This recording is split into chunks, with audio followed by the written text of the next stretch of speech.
morning, everyone, and thanks for watching this digital edition of Decision 2026. I'm Matt Breen. Polls are now closed in the central time zone of South Dakota, but they won't close in the mountain time zone in the Rushmore State for another half hour. That also is when the polls in Iowa close, promptly at 8 o'clock. Decision 2026 coverage continues across Siouxland tonight. We have team coverage from all across the region covering the races important to you. KTIV's Kaylee Doms picks up our campaign coverage from here. She's with Live Link 4 tonight from Randy Feenstra's watch party at the Grain House in Hull, Iowa. So, Kaylee, what's turnout like at the watch party right now? Yeah, Matt, good evening here. The watch party just kicking off. People were just allowed in around 7 p.m. today, but I can tell you it is filling up pretty quickly. You can see here behind me. I also want to say what you can't see, Matt, is there is now over 12 cameras here at the Grain House in Siouxland, only 2 TV stations. So this is drawing crowds from all across the state. A lot of people from the entire Hawkeye state have eyes in Hull, Iowa. This is a big race today. Now, we know Siouxland hasn't had a governor for 5 decades, over 5 decades. This is a big deal for whole community members. I've been talking to them as they've been going in and out of the polling places, and they are all very excited for the opportunity to have a governor for Iowa from Hull. Matt, we'll check back in just a little bit. All right, Kaylee, thanks so much. It'll be important to see if any of those 5 candidates can get to 35% and avoid going to a state nominating convention. Another race we're following, Iowa's 4th congressional district race. All eyes on that one as well. Siouxland Chamber President Chris McGowan, he'll make it through to November. He's the only Republican in the race in the 4th district. He'll face one of 3 Democrats running in the primary, Dave Dawson, Stephanie Steiner, and Ashley Wolf-Turnebane. KTIV's Sophie Wyckoff is on the campaign trail for us tonight. She's with Live Link 4 in Denison at Ashley Wolf-Turnebane's watch party. So, Sophie, how's the support for that candidate there tonight? Matt, I'm at a multi-candidate party right now in Denison, like you said. I spoke to Ashley over the phone, and she said she will arrive here a little after 8 o'clock because she actually was still out door knocking and campaigning for herself. Now, along here is Dustin Durbin, who is the 12th District Iowa House. He's also the owner of the Old Fashioned. Ashley's election motto says, "Our path to a happier and healthier future," which she says means to protect democracy, raise minimum wage, healthcare for all, realistic paths to citizenship, and more. Ashley's opponent on the Republican side includes Chris McGowan, and on the Democratic side is Stephanie Steiner and Dave Dawson. We will speak to Ashley when she does arrive to this campaign party. And don't forget live coverage on KTIV.com and on our News 4 app. Sophie Wyckoff for us in Denison tonight. We switch now to Ellen Ide. She's live for us on the campaign trail in the Iowa Great Lakes. What's voter turnout like in Dickinson County tonight, Ellen? Matt, the numbers have been rolling in. As of yesterday, 700 people had voted early. As of right now, we're looking at more than 2,700 people in Dickinson County who cast a vote in this primary election. For comparison, in the last primary, 1,058 votes came in. So a massive influx. And again, there's still an hour left of those polls. Now, of course, that gubernatorial race is a big ticket item, but the county auditor believes that it's the local races that are bringing more people in. The County Board of Supervisors, and of course the county attorney. So we will keep a close eye on those races and bring you more later on tonight. Matt? Ellen Ide for us in Dickinson County. Now we switch to KTIV's Nathan Price. He's here in Sioux City at the Sioux City Country Club with 4th District Iowa House candidate Chris McGowan. Nathan?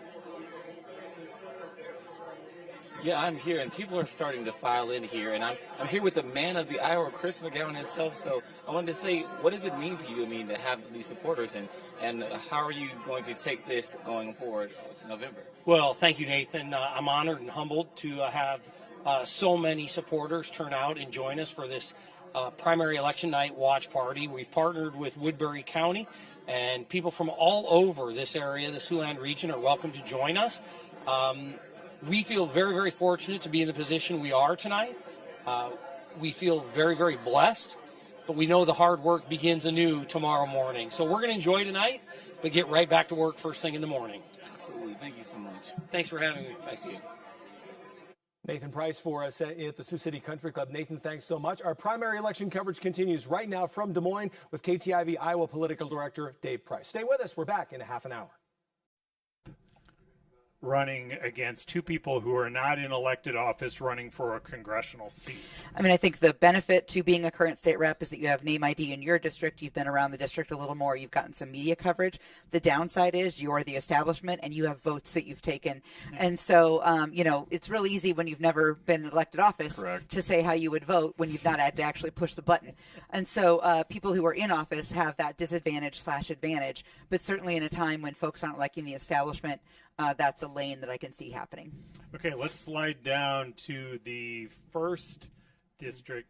Matt, so this first district may end up being a rematch on a couple of different levels here, but even on the Republican primary side, you have Marion Miller Meeks, who ran 3 times unsuccessfully, won on her 4th time. 2 years ago, David Pouch from Davenport primaried her. It was fairly competitive, right? 10 points Right. or so between the two of them.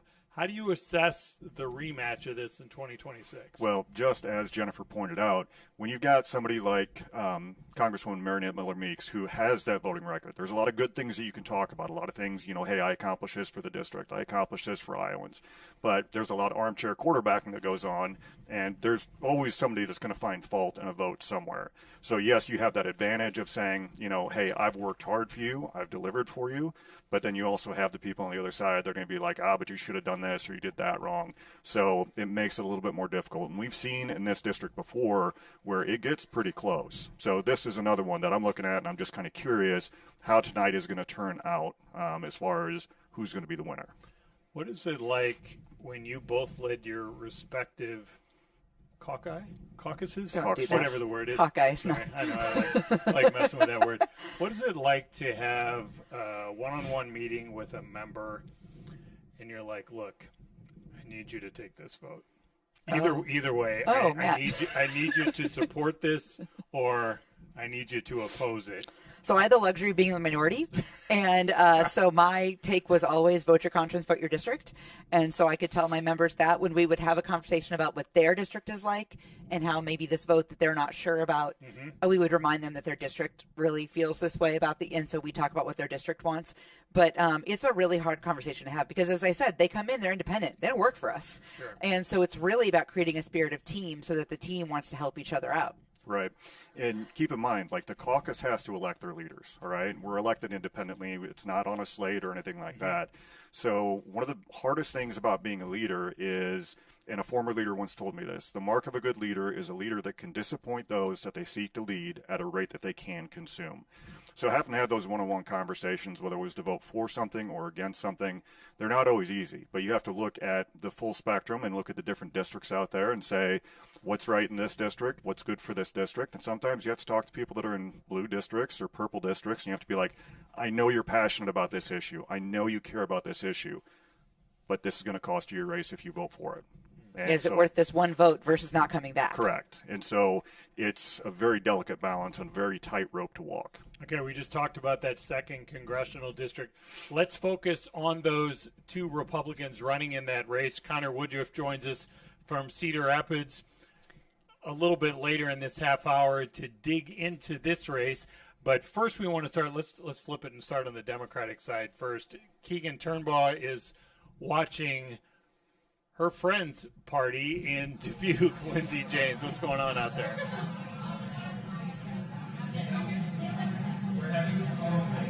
Yeah, Dave, we're out here at Jubeck New World Brewing here in Dubuque, and the doors opened here just 10 minutes ago here at 7:30, and we easily got about 50 people in here so far that are all hoping for good results here, as State Representative Lindsey James is running against Kathy Dolter and Clint Tweetball for this primary election for Iowa's 2nd congressional district. And we thank you for checking in here, and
and you feel very out of control. Before, you could knock doors, you could talk to people, you could always be doing something. I like to say campaigns are a marathon, then a sprint, and you could sprint, but once the polls close, you're just waiting.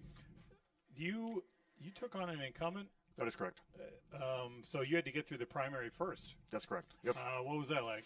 It was very interesting. I was 22 years old. I really didn't know anything about politics. You were just out of the Marines? Yeah, right? I had just gotten back from Iraq. I was still in the Marine Corps Reserves at the time. Okay. But basically standing in the family gun shop, a person walks in and says, hey, we're looking for somebody that's conservative to run against a more moderate Republican that's in this district. I'm like, haha, I'm too young, can't do it, don't know anything about it. But anyway, went out and decided that I wanted to try and make the world a better place for my kids. Only had one daughter at the time. Now I've got two, both adults, both graduated college. Thank you, girls. Yeah, exactly. But it was nerve-wracking because, going into that primary night, like I'm going like, I might win, I might not win. If I don't win, then God wants me to go in a different direction. If I do win, this is going to be a big learning curve. And then, quite a few years later, I went through another primary because, again, you come with that baggage and somebody's always going to armchair quarterback. And I went out and I door knocked and I won that primary very handily. But you're always curious. You're never 100% sure, like this is slam dunk. And so I feel for a lot of these candidates that are in these races where they're biting their nails right now. And so, can I say polling too is you don't have good polling for state house races, so right. You don't have a good sense. You don't even have great polling for congressional races because it's hard to get a good sampling, and so a lot of times you do a little bit feel like you're in the dark. Yeah, and sometimes the polling's way off. Yeah, and it's just and it's changed over the 20 years that I've been in, seeing different polls for different races, where somebody makes a prediction like you're 10 points up, and then they win by 15 or they lose by 3. Things like that. So sometimes the polling, as Jennifer said, it's not always 100% accurate, and especially on the lower ballot races, it's not as accurate as what you would hope for. I really wanted to also bring up one more thing, and that is it hits you more so just because you lived further from Des Moines than you do. Still do. What is that like as you're going through the calculations? Because I don't think people really think through the life of a legislator. It's one thing to live in Des Moines and spend January through April or May or whatever it is, at least 4 days a week up at the Capitol. It's a far different thing if you live just far enough outside the metro where it's just not practical to drive back and forth, which is what your situation was. Yep. So you've got to figure out temporary living arrangements in whatever form that is. But for you, it also meant, because the girls were still young back then, so that also meant dad on the road. Yeah, sacrifice. And that's the thing that a lot of people don't understand. Being the candidate's just one thing. Being in elected office, it's a little bit different, but it's always hardest on the family, especially when you get attacked for this, that, or the other, whether from the left or the right or both all at the same time. But the family is the one that always feels the brunt of it. I actually joked around once that nothing is going to break on the weekend. The fridge doesn't go out on the weekend. The dryer doesn't go out on the weekend. The stove doesn't go out on the weekend. Yeah. It always happens on Monday or Tuesday, and then you're like, I'm so sorry. I'll be home, as early as I can Thursday or Friday morning, and then get back there and then, try and work on the projects.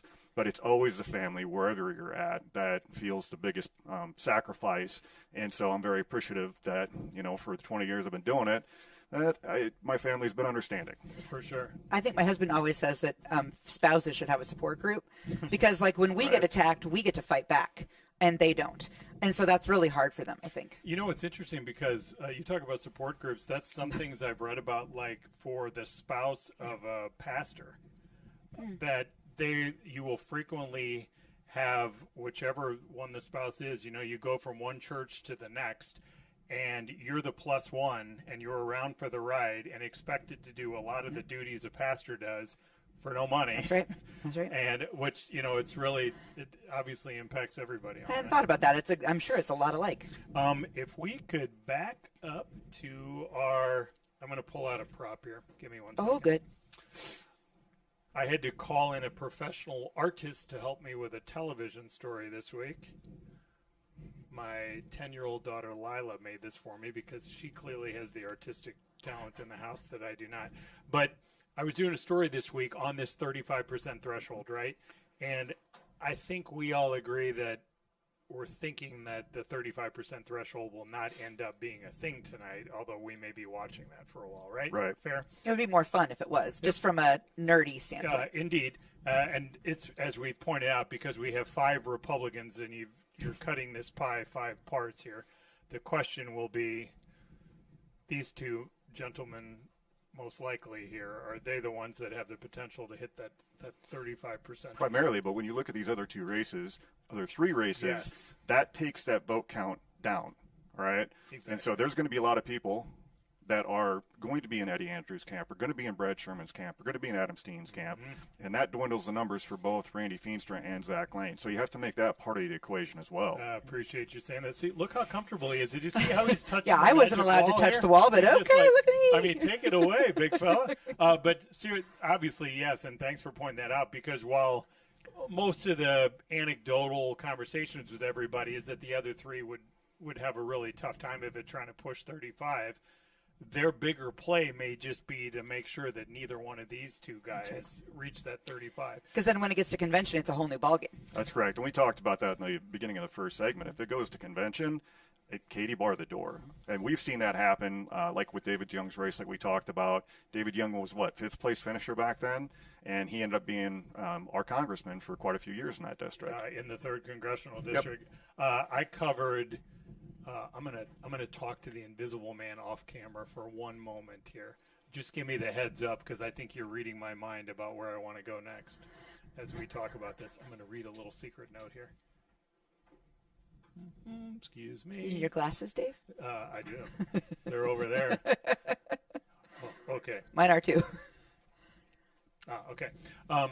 Also, Keith, this half hour, if we could hear from Doug Gross,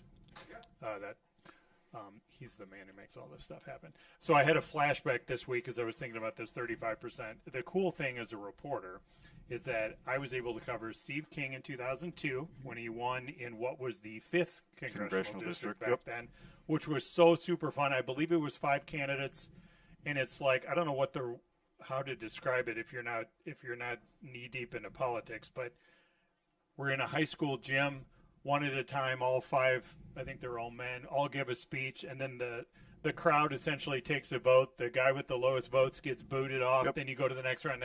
Steve King wins. He was a state senator at the time. And then, as you mentioned, David Young also won that way.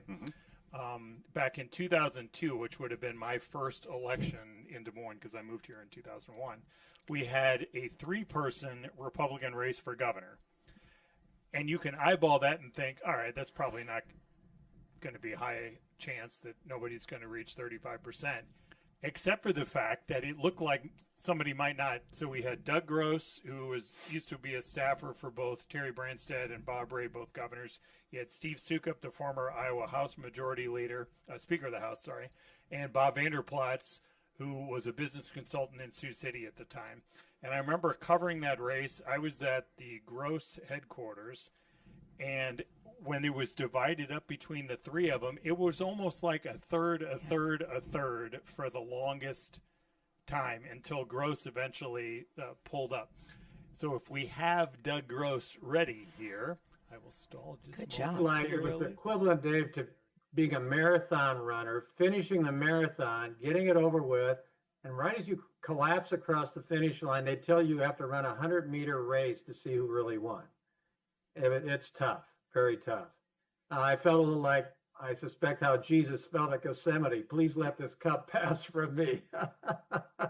So were you thinking when the day started, you have internal polling in that back sure, then, I assume. You're tracking all the time. So did you know it was going to be really close? Oh, absolutely.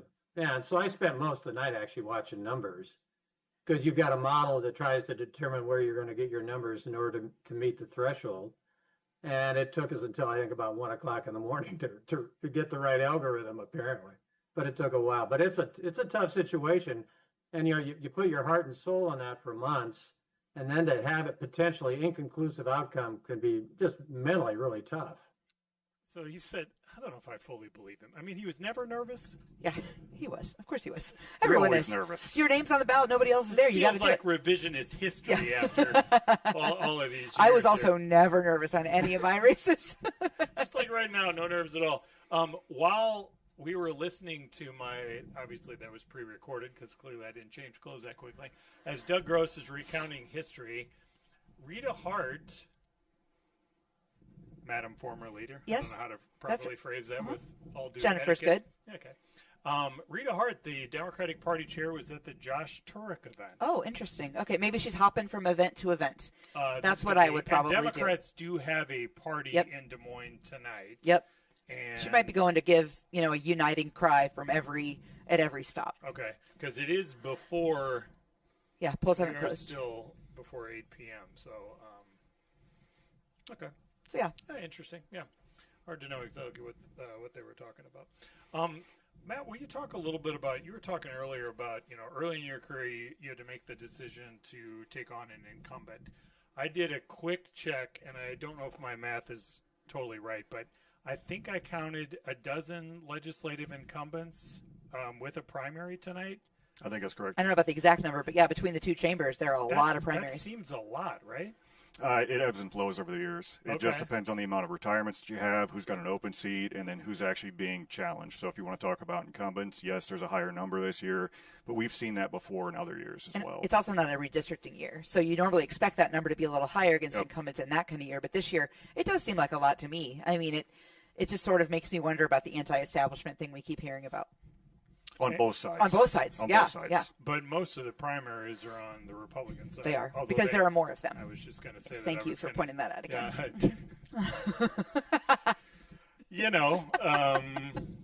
Numbers are numbers. A little different. Hey, I wonder, we only have about a minute and a half before this next break. Could you two please talk about how you established a working relationship? I mean, I think when you were both your respective leaders. Matt was leader before I was, and so I had gotten to know him a little bit when I was minority whip. And excuse me one sec. Maybe just both also say what the role of a leader is. There. Oh, well, the role of a leader is to sort of, in a minority, control. Try to help the whole caucus guide both election strategy and floor strategy, and you're elected by your peers. And I think we just both recognize in each other an interest in making a difference for something more than ourselves, and I think we both saw that in each other, and we just got along. I mean, he is wrong about everything, but he's nice, so I felt like that was fair. He's got a nice beard. Plus, we both think it's really important that we look beyond ourselves when it comes to partisanship. We're not there anymore, and we won't be. Other people will be. We have to make sure we're maintaining the integrity of the chamber. Correct. And I think that's a lot of where our mutual respect of the chamber and what it can do for the betterment of the people of Iowa, that's where I think was the foundation of our relationship building. And then when she became minority leader, we had plenty of times where we would just sit down offline, have conversations, and I would ask her, what do you need out of this? What do you need out of that? And then I'm not asking for your vote, but if you want us to make this legislation better, give us your ideas. And so my job as majority leader a lot of the times is to say no to bad ideas because we are the party that governs. But there's other times where you have to find that compromise because it's not just about what I want to do. It's about what the collective body, the Republican caucus, wants to accomplish. What is our agenda and how does that match up or tie in with what the Senate agenda is and what the governor's agenda is? So, but I think our friendship, like I said earlier, sometimes it got us in trouble, but we actually made Iowa a better place during our respective time together. All right, well said. We will take a short break here. When we come back, the polls will be closed. Wow. So sometime soon, all of these zeros behind us will no longer be as we look ahead, especially to some of these marquee matchups in these primary races across the state of Iowa on primary night 2026. Stay with us. We'll see you back here at 8 o'clock.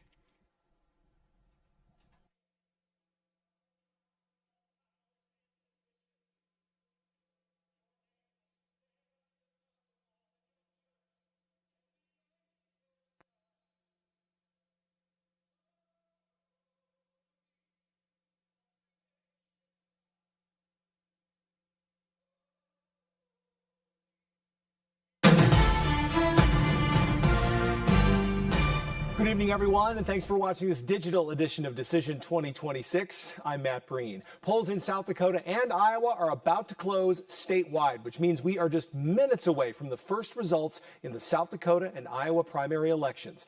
Decision 2026 coverage continues across Siouxland tonight. Our teams have fanned out across both states. We begin tonight with KTIV's Kaylee Dom. She picks up our coverage from Hull, Iowa. That's where she's live from Republican gubernatorial candidate Randy Feenstra's watch party. Kaylee, knowing that if no one in this race gets 35% in the GOP nomination for governor, that this could go to state convention, what's the mood like of people inside that watch party tonight?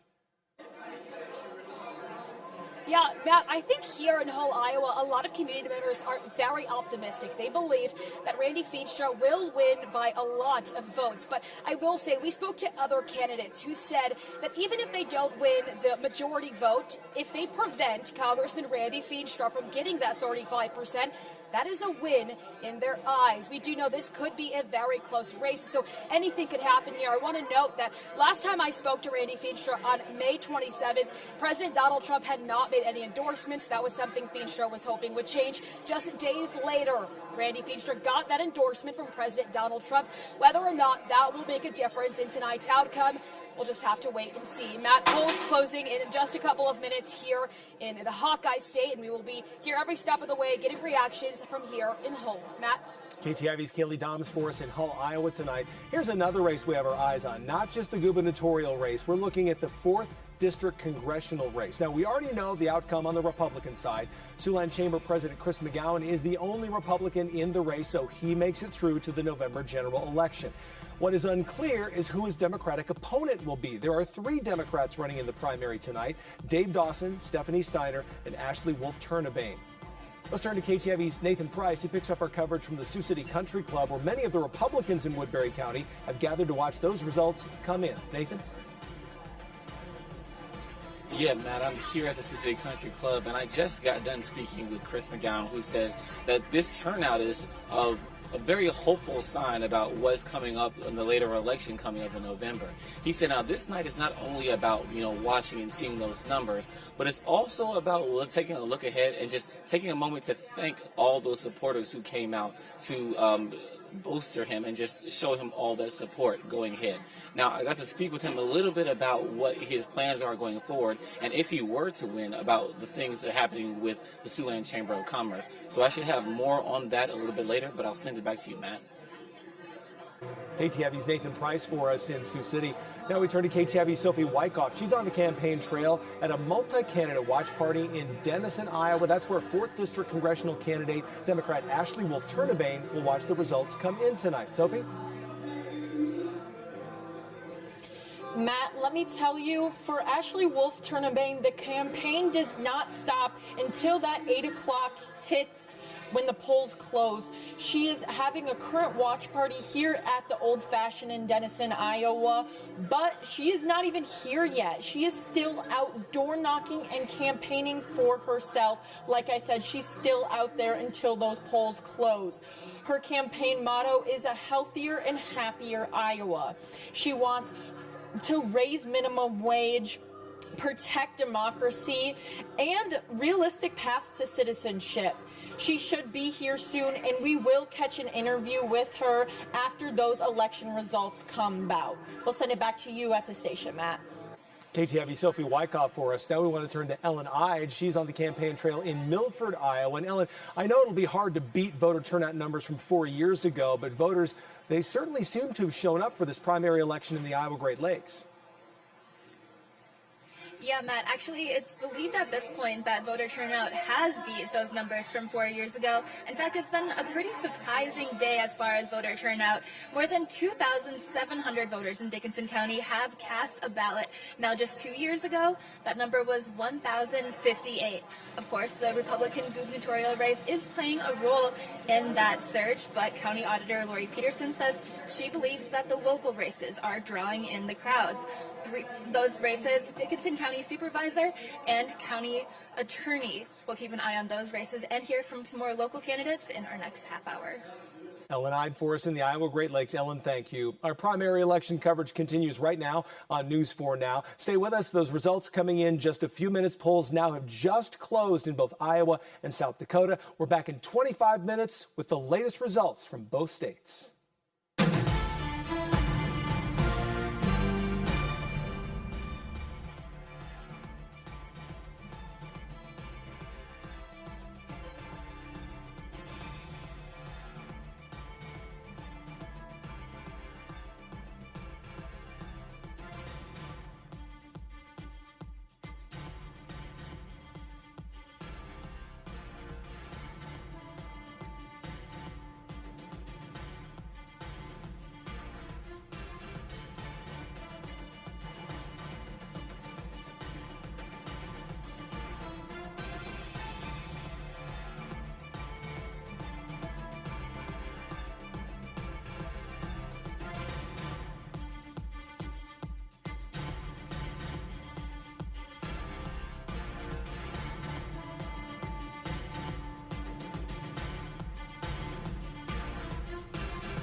first numbers have arrived on the big screen. And as we pointed out in the first hour, because there are 5 Republicans running for the governor, it takes us an extra swipe so we can see everybody. So I think this will put him in order here. Yes, correct. All right, so Randy Feenster off to an early 6-vote advantage. I don't know where these numbers are coming in yet. We haven't done the deep dive on this yet. But, Matt, as you looked at this night, how does this play out for Randy Feenster? He comes in as the clear front runner as a member of Congress. He now has the president's endorsement. He not only needs to win, but it would be helpful for him to push this up as high as possible, right? Well, yeah, every candidate wants the highest margin possible. They want to be able to come in and say, I won by X amount of points. But at the same time, 5-way race, it's going to be interesting to see how big or how little that spread is actually going to be. But, yeah, you would hope, with him being the front runner, that it would be well beyond a reasonable doubt. And, I mean, of course, we as Democrats enjoy it because the more division, the more disarray. Well, we have a very clear one, no primary on our side. It's good for us to watch them finally be the ones who are just disarray. Yeah, the infighting between, when you're watching the other party, watching the infighting, you're like, that's Popcorn. happening. Yeah. All right, so talking about front runners here, in the primary race in the United States Senate, so again, this would be Joni Ernst's seat. She, like Kim Reynolds, had announced last year, was not going to run again. Now, Joni Ernst, when she was in a debate in 2014, I do feel like this is worth mentioning from time to time. She did say she was only going to run for 2 terms. There were people who seemed to be shocked that she wasn't going to run for a 3rd term, but she did talk about this. So, Matt, the way this lines up, Ashley Hinson, incumbent member of Congress in the 2nd District, now running for a Senate seat, clearly a huge advantage over the former state senator Jim Carlin of Sioux City. Correct. And I think, like I said earlier, I think hands down Ashley's going to take this away, and it's going to be by a large margin. Now, I could be wrong, but I think that she's put the ground game in, and she's proven to Iowans that she is the next best choice for the U.S. Senate. She has a reputation of being able to raise a lot of money. This race has already raised a lot of outside money and will raise tens of millions more as we look ahead to the November general election. We want to bring back Molly Martinez. She is visiting our state this week from our D.C. bureau. Molly, welcome back. You are in Cedar Rapids, where Congresswoman Hinson is planning her victory party tonight, and you've also been looking at all of this outside money pouring into the state.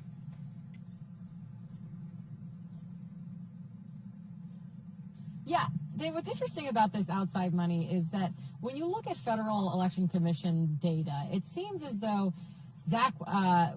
Walz and Turek, the 2 people battling it out right now for the Democratic nominee, they've raised about the same amount of money. We're talking about $3.5 million, and they've spent about the same amount of money. That is just within their own campaigns. However, there's a lot more money being spent on their behalf. We know that Turek got a huge injection into his campaign with Vote Vets. This is a group that has spent upwards of $10 million on an ad campaign supporting Turek. Walz called it out, saying that it was a move made by Schumer. This was part of a long list of grievances against Leader Schumer, which Walz is trying to distance himself as not a member of the party, as a member of the new Democratic Party that is sort of anti-establishment. And he's very chagrined by all of this outside money coming into their race, which will be decided tonight.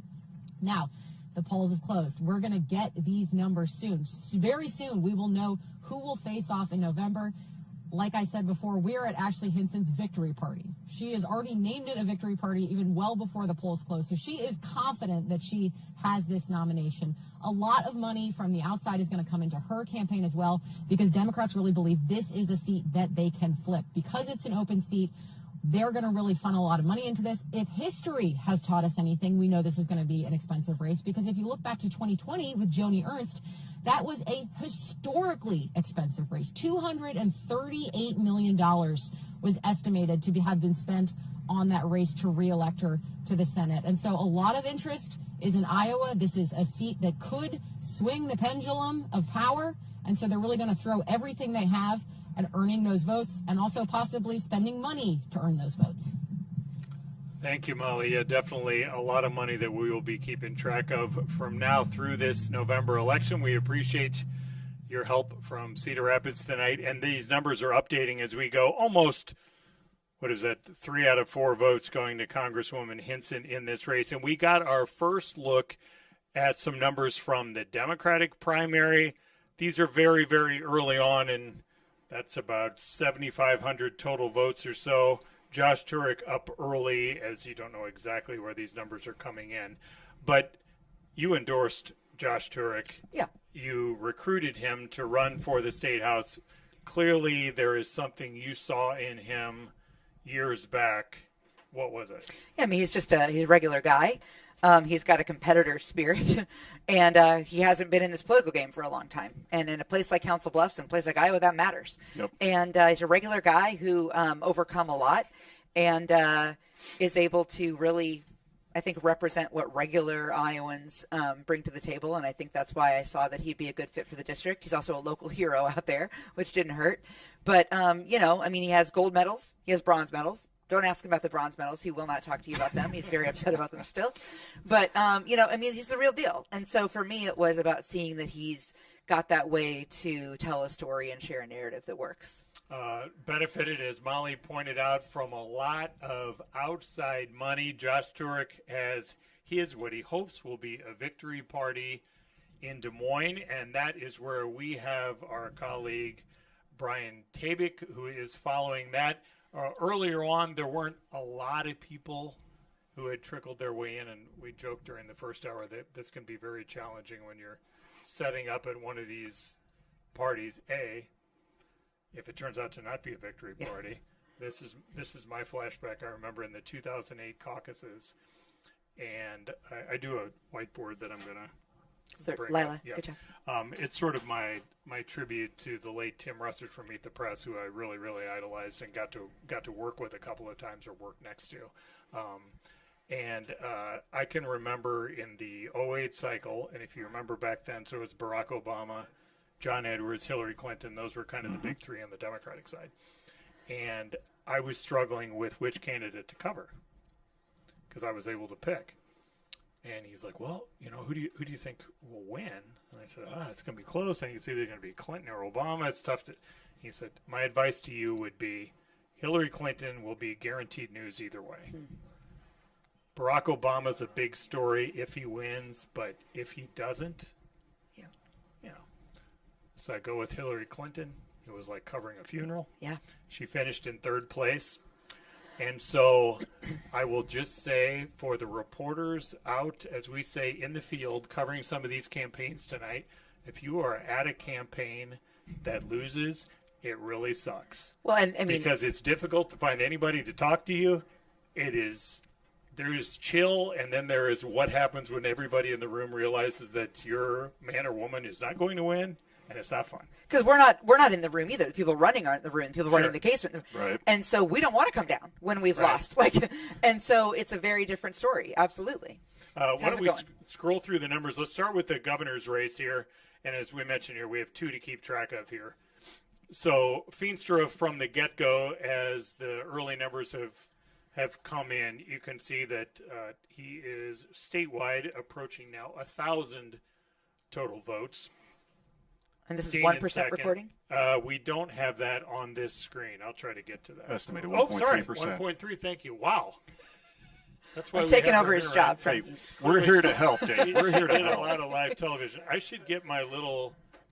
Hold on. I've got a tool. Are you going to let me write on it? I think hold on.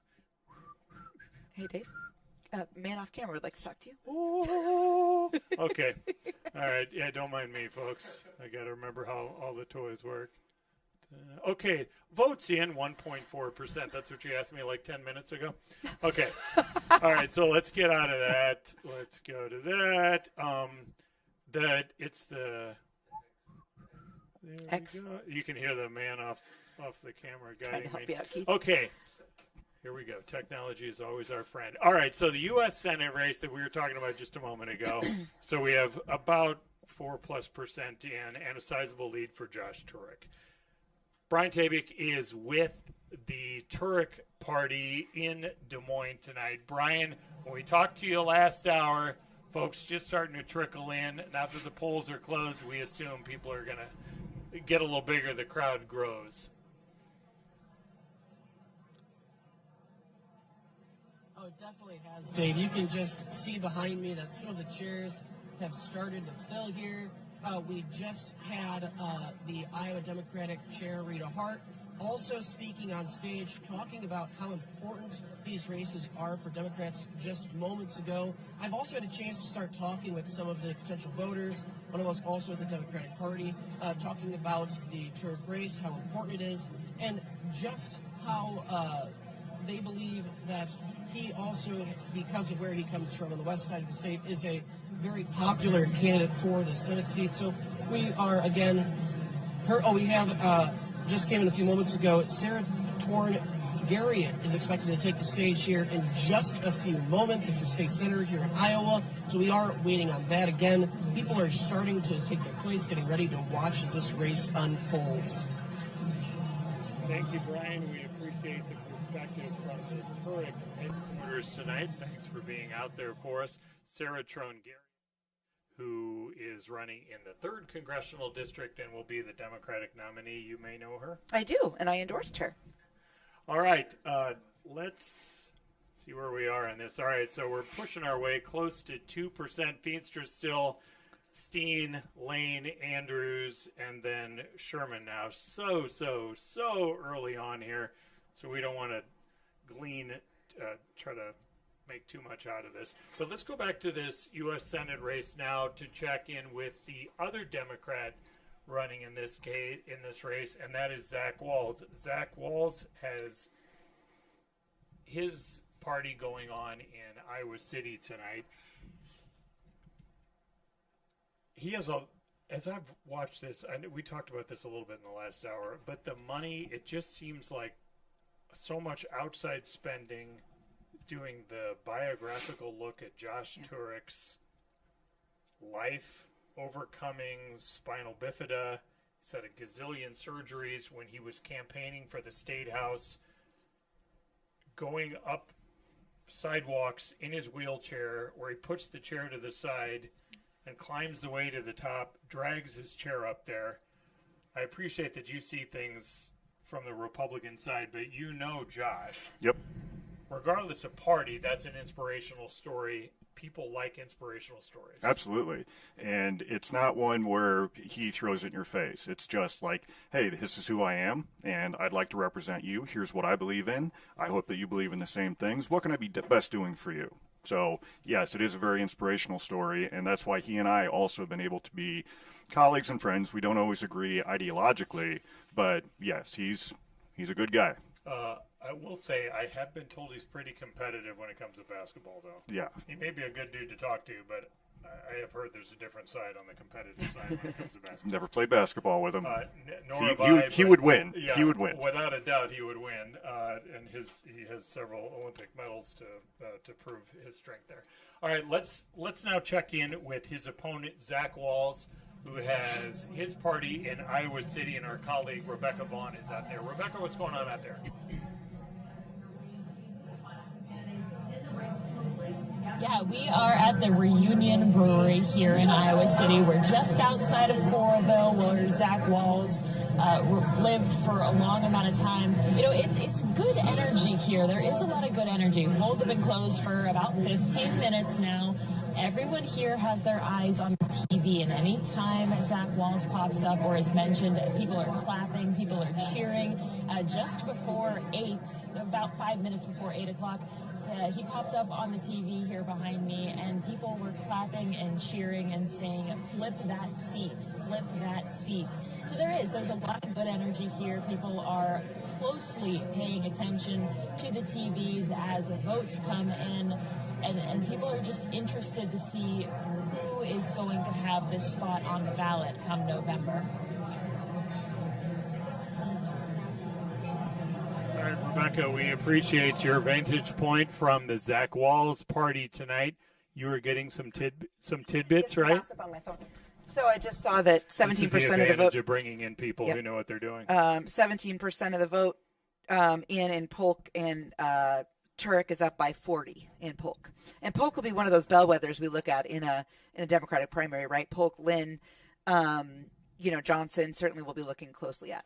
And now they are approaching 5% in there, right? Still way too early. Yeah, way too early. Very, very lopsided early on here, but it really does depend where some of these votes are coming in from. Let's check in with Ashley Hinson's current seat in the 2nd Congressional District. Of course, she's running for U.S. Senate. To set the stage here, we have Joe Mitchell, the real estate business person from Clear Lake, Charlie McClintock, the state senator from Alburnett. Right now we have about 1.5% in, so super, super early here. Joe Mitchell with the early advantage here. Connor Woodruff is paying attention to this race for us in Cedar Rapids tonight. Connor, what's going on your way?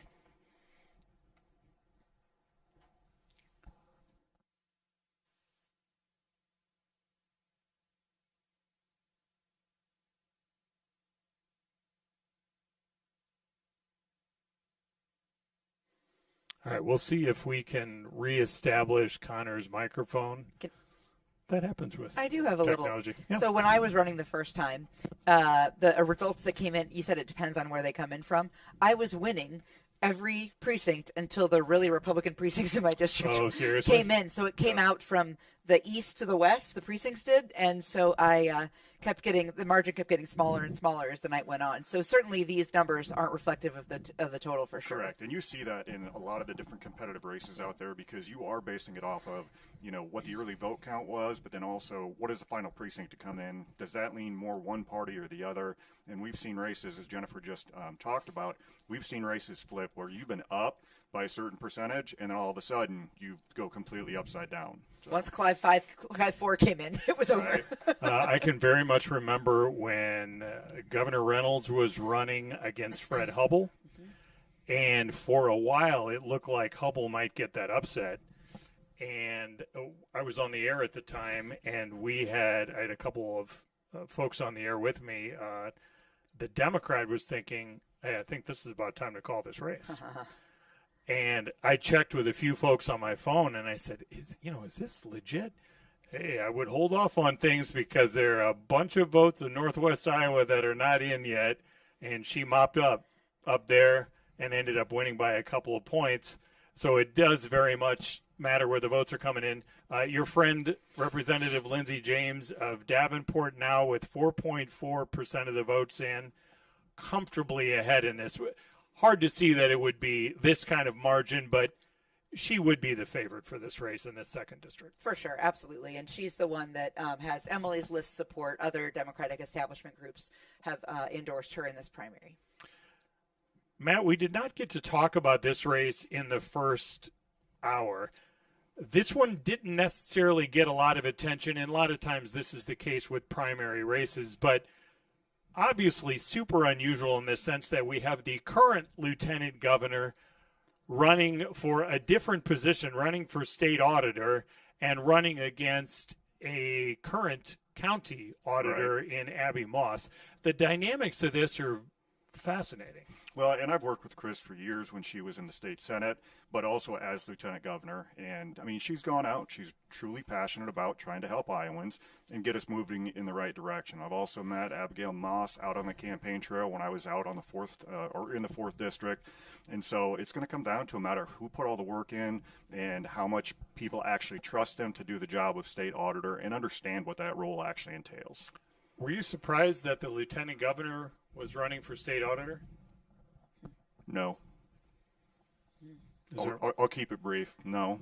That's about brief. I mean, feel free to give a little more than that. No, I think that the role would fit her very well. She's got a background in technology. She knows how to get the job done. And so I think that she would make a fantastic state auditor. But again, it's going to come down to who put the work in. But to be fair, lieutenant governor to auditor is an interesting career path, and I wouldn't have guessed it. We have not talked much about the 4th district Democratic race. Jennifer, to be kind, this is not the most numbers-friendly district for your party, fair? Indeed. Yep. Heavy Republican area. This would be Matt's home district. How did you assess the three folks who jumped into this primary? Well, certainly, Dave Dawson, former legislator, has a lot of awareness up in the Sioux City area. Stephanie, a nurse, and others. And then Ashley, I think it's really a matter of name ID. And also, I don't know how to say, it's not a coveted job, right? Running in a race where you're going to lose, or you're most likely to lose, but you still feel that your party and voters need a choice is hard.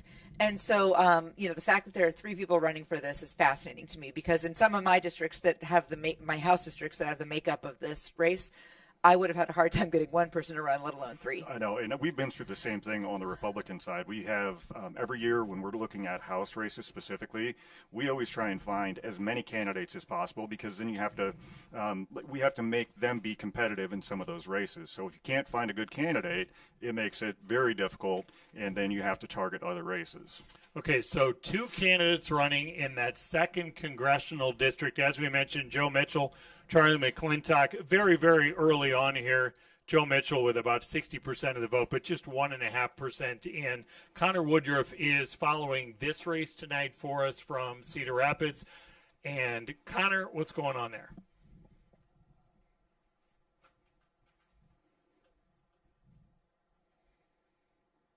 This is just to build the anticipation. Right. That's why they're staying cautiously optimistic. We can't understate, obviously, the fact these are early results in so far, only under 2% in now. So looking at this, though, this is a pretty interesting race, because they're both Republicans. And the interesting thing here is that, of course, as many of you may know,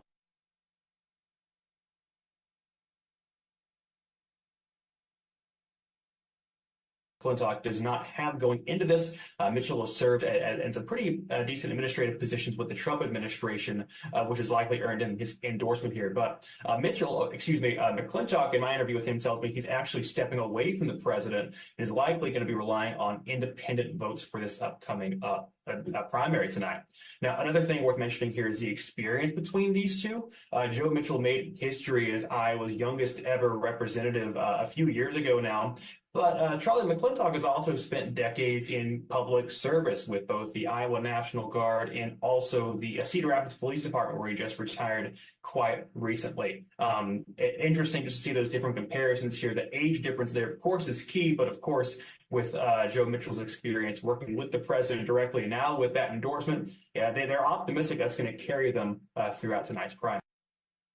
Definitely good perspective, and worthy pointing out the endorsement by President Trump undoubtedly helped him in this congressional primary. Our thanks to Connor for following that, as he is following what's going on in that 2nd district. The woman who currently occupies that job representing Iowans in Washington, D.C., Ashley Hinson, running for the United States Senate. And the Associated Press, to no surprise, although maybe it is 8:25. All right, so 25 minutes in, already declaring Ashley Hinson the winner in this primary race versus State Senator Jim Carlin of Sioux Center. This was obviously going to be an uphill climb for Senator Carlin. We will take a quick break here, and when we come back at 8:30, again, a deeper look at some of these marquee races across the state as these numbers keep coming in the Iowa primary elections.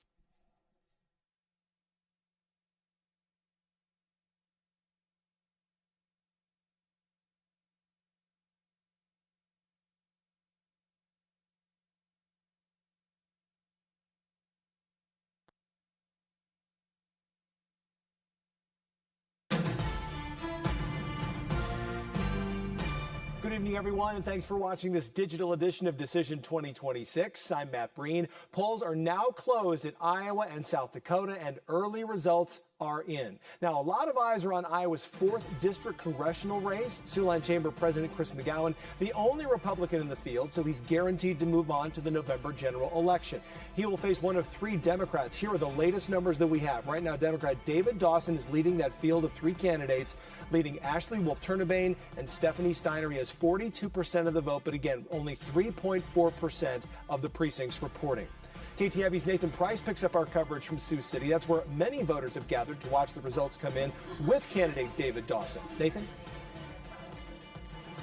Yeah, Matt, I'm here at the Jackson Street Brewing where Dave Dawson has a watch party set up. As many people, as you can see behind me, have come out and they're watching the ticker to see those numbers come in. Now, Dawson is not here himself, but I'm looking forward to getting to speak with him about what would be his plans if he wins this nomination going forward to November. So I'll stick around a little bit longer for that, but I'll send it back to the studio. Matt?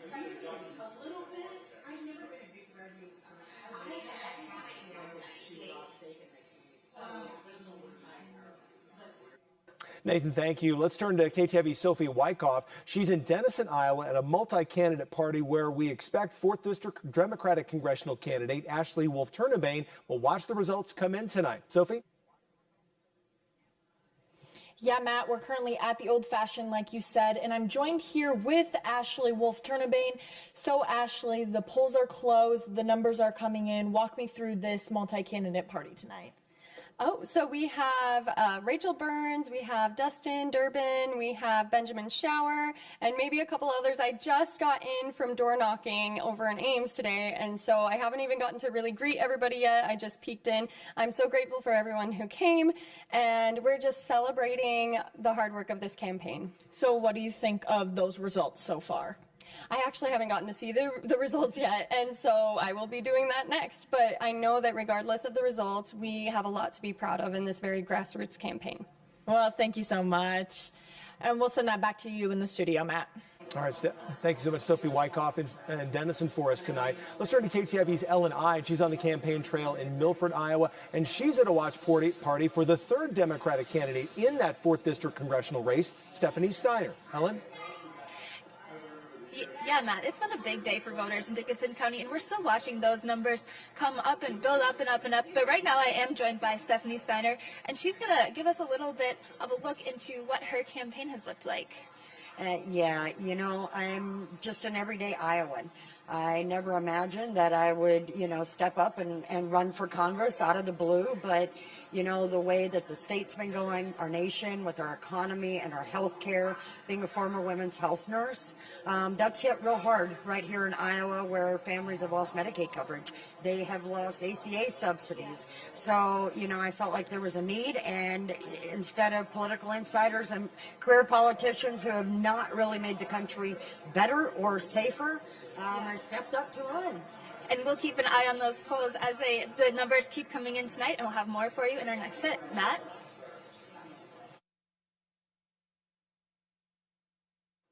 Ellen, thanks so much. Let's take a look at those other numbers, those other races we want to keep a very close eye on tonight. We'll begin in Iowa with the Republican nomination for governor. Let's take a look at the numbers. There are 5 candidates, and the key statistic here is to remember of those 5 candidates, one of them has to get 35% to get the nomination and move on to the November general election. If they don't get that 35%, then that goes to state convention and delegates decide who the Republican gubernatorial nominee is. I see we're having a little bit of trouble with our graphics, so what we're going to do is we're going to gather ourselves and come back in about 25 minutes with the very latest numbers from Iowa and South Dakota. For now, though, we send you back to Des Moines and KTIV's Iowa political director, Dave Price.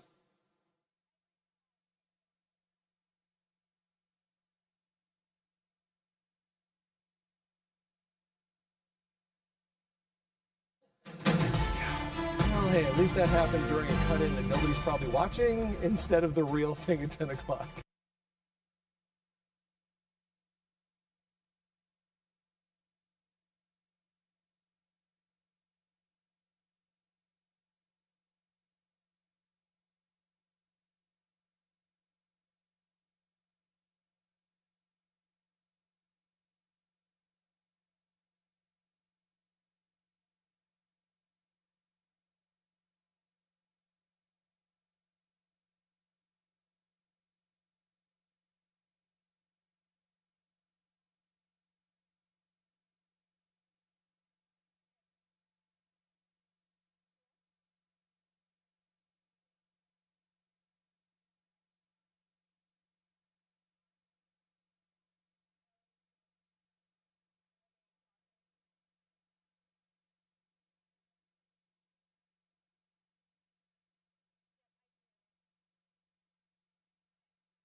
Live from the Gray Media Capital Bureau in Des Moines, this is Decision 2026, the Iowa primary. Now, here's Gray Media's Iowa political director, Dave Price. Welcome back to downtown Des Moines. I am joined by former Iowa House Minority Leader Jennifer Confirst, who is working her phones. And we so both are. We're getting all these texts. texts. Former Iowa House Majority Leader Matt Winchell also working his phones. Clearly, they know a lot of people involved in all of these races.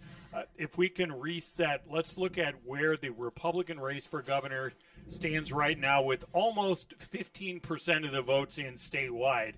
This is where we've seen a flip right now. Zach Lane has now passed Randy Feenstra.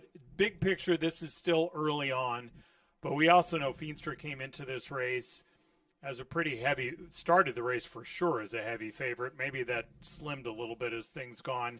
Matt, it's really felt like most people still considered him the favorite, but over the past week, there was a lot more conversation about this being a two-person race. No disrespect to the other candidates involved. Yeah, and we've seen the exact same thing.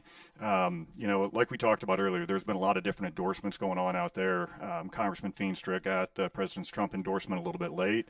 But, I mean, yeah, those sometimes can make the difference. But like we also talked about, sometimes they don't make a difference. It's a matter of who got out, who worked the crowd, who talked with them, and who sold their message better.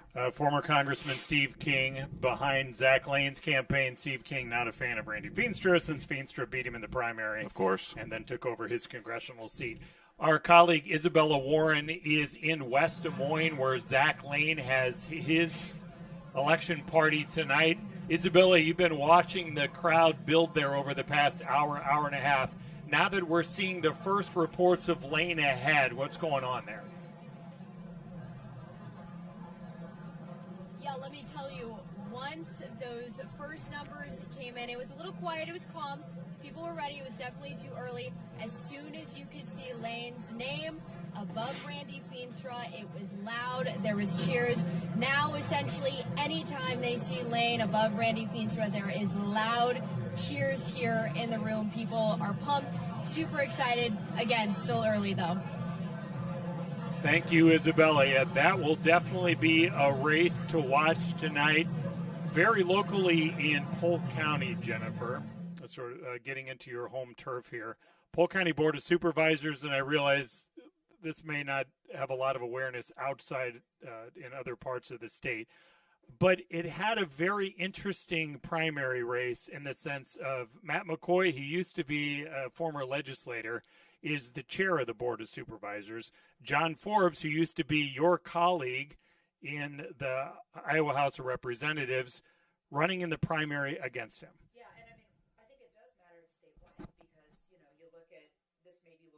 Out in Polk County, which affects these other statewide races. So, I mean, it is interesting to see. Yeah, it looks right now like John Forbes is substantially ahead of Matt McCoy in this race. It would be an upset. It would be a flip. And, this is one of those, the Polk County Board of Supervisors is a 5-member board, and you want to make sure one party has, power over the other. And currently there are 3 Democrats on the board, but 2 are retiring, and then this challenge to McCoy. So really interesting to watch, but certainly Matt McCoy's been in public service for a long time. And so this would be a big surprise. And there have been a lot. You can Google it as you're watching these returns come in. So you may be a big supporter of Matt McCoy. You may be a big critic of Matt McCoy. Either way, there are lawsuits. There's been a lot of stuff since he's been on the Polk County Supervisors. And that stuff became part of the campaign as well. The Democratic campaign for U.S. Senate, very, very lopsided, and we are now more than a fifth of the way in. As we began this night, he was looking more and more, frankly, the last couple of weeks, I think it's safe to say, he was looking more and more like State Representative Josh Turek of Council Bluffs was becoming a heavier favorite versus State Senator Zach Walz of Coralville. Jennifer, you endorsed Josh Turek. You recruited him back in the day to run for the Iowa legislature. It's tough we don't want to, 64-35, it's very early on, so it's super lopsided early on, but a lot of outside money on his behalf, and he really sold the message that he's a Democrat representing a reddish legislative district, And if you're a Democrat and you want to win, I'm the guy is essentially. Yeah, I mean, his argument would be that. And again, none of this is personal, but certainly I think what we're seeing here is that this race did not get negative on TV. And a lot of times in primaries, you see that things get negative on TV. It didn't. So this really was about competing narratives and the money to boost those narratives. And I think that we're seeing tonight that the Turek narrative, which is a good narrative, but also was boosted by all that money, is what we're seeing. And on the Republican side, we knew going in that it was very unlikely this would be much of a contest. And in fact, this race has already been called. Ashley Hinson, the current 2nd District United States Representative, appearing to what will likely be a very comfortable margin of victory versus former State Senator Jim Carlin of Sioux City. Matt, I wonder if you can broaden this out. So if we end up having this Hinson versus Turek race, as you know, there were folks on your side talking about Zach Wahls early, which to the neutral observers like myself are going, why are they only talking about Zach Wahls? It seems like that's the guy they prefer to run against versus Josh Turek.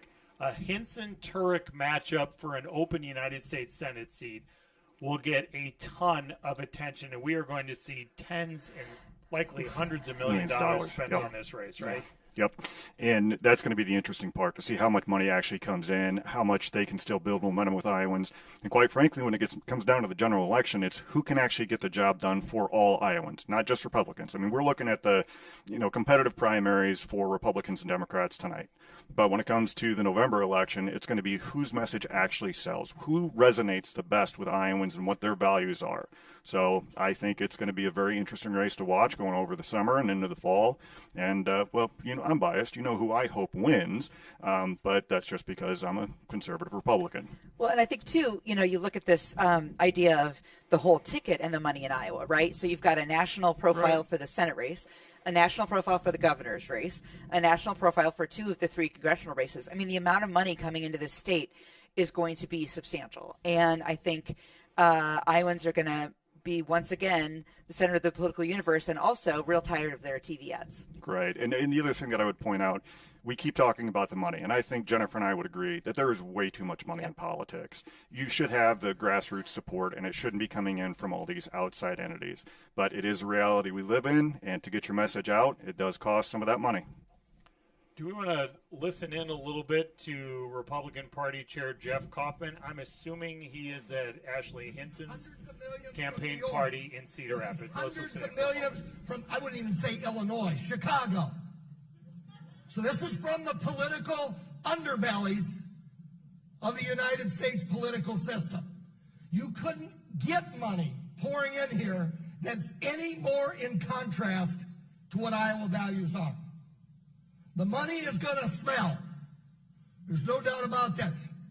Josh Turek, he's already weighed in. Chuck Schumer has already weighed in. Literally, $10 million. They've already dumped in to put this fellow so that he can oppose Ashley. $10 million already. And guess who he's going to listen to? It absolutely is not going to be the people of Iowa.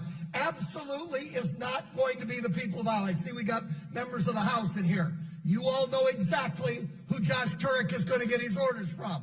It's going to be Chuck Schumer. Listening in live for a couple of minutes there to Republican Party of Iowa Chair Jeff Kaufman. Is that Zach Wahls or Jeff Kaufman? I've been hearing the same argument on the Senate race on the Democratic side. It is always, he's decrying the outside money. Clearly, we expect a lot of outside money, and as he's standing at a podium with Ashley Hinson's name on it, there will be tens and tens of millions of dollars in outside money. I mean, I think the RNC's already pledged $10 million for Hinson. Yeah, I believe you're right. All right, we expect, thank you to Keith, the invisible man off camera. We should throw the camera on Keith. We should, Keith. He would love that. You're doing great, Keith. He would love that right now. I think the viewers would love to see the setup and how many computers he's got going right here. Exactly. I'm going to flip it around on him. But he is showing me a note that Josh Turek is expected to talk within 5 minutes. Has that been called? That would make one think that race is becoming nearly final, eh? Well, it just makes you wonder, when's it official? Yeah, exactly. All right, so we're pushing our way closer to a quarter of the votes and he is up almost 2-1 in that United States Senate race. Let's roll through the congressional races. This one's super early. This is a rematch of the primary from 2 years ago with the incumbent Congresswoman Marinette Miller-Meeks of Ottumwa and David Pouch, the marketing consultant from Davenport. Right now, very lopsided, just 4% in. This was a margin of about 10% when the two faced off in the primary when Miller-Meeks won 2 years ago. Now we look at the Republican primary in the second congressional race. Again, this is the one that Congresswoman Ashley Hinson holds right now. Very lopsided, very, very, very early right now, not even quite 3%. President Trump's weighed in and endorsed Joe Mitchell of Clear Lake. And this one, let's look at the Democratic side. This one's been lopsided from the early numbers. A little bit more in on this one, 7%, but State Rep Lindsey James of Dubuque up quite a bit over her two Democratic challengers. And as we remember, there are no primaries on either side in the 3rd district, so we're going to skip that and go to the 4th district, where Dave Dawson, the former state rep from Sioux City, nearly half the votes with about 9% in on the Republican side. Chris McGowan, the only Republican running in that.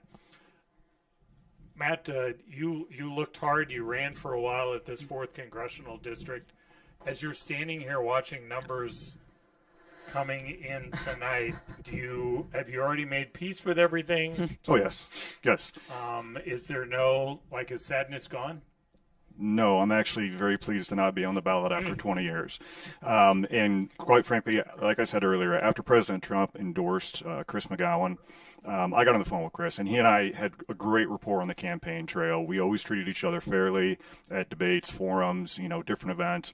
And I gave him a call, and I said, hey, you know what, I'm going to step back. I want to be a team player. Do you want my endorsement? And he said, I absolutely do. So I got on Facebook, endorsed him. He ran with some of his own ads. And then right up before the filing deadline, there were still 1 or 2 contenders that were considering filing. And I was at an event for him here in Des Moines, and he got the call from one of the other contenders saying, I'm not going to file my paperwork. And so he's basically got this race in the bag. But that's my opinion because we all know how heavily Republican the 4th district is. For sure. So I'm very much at peace with it, and I'm looking forward to having him as my congressman and being helpful to him in any way that I can. Let's be honest. Neither one of you would have enjoyed this back and forth to D.C. every week. No, I mean, I always said that going to D.C. was, the job was not necessarily a prize. It's the service that's the prize, right? I mean, it's the ability to fix stuff and to get things done that you do it for, not for the commute. Right. I mean, it's the heart of service, and I think that's, again, where Jennifer and I have a kinship, is because we want to make Iowa a better place in any way that we can. So, all right, let's check this Republican primary.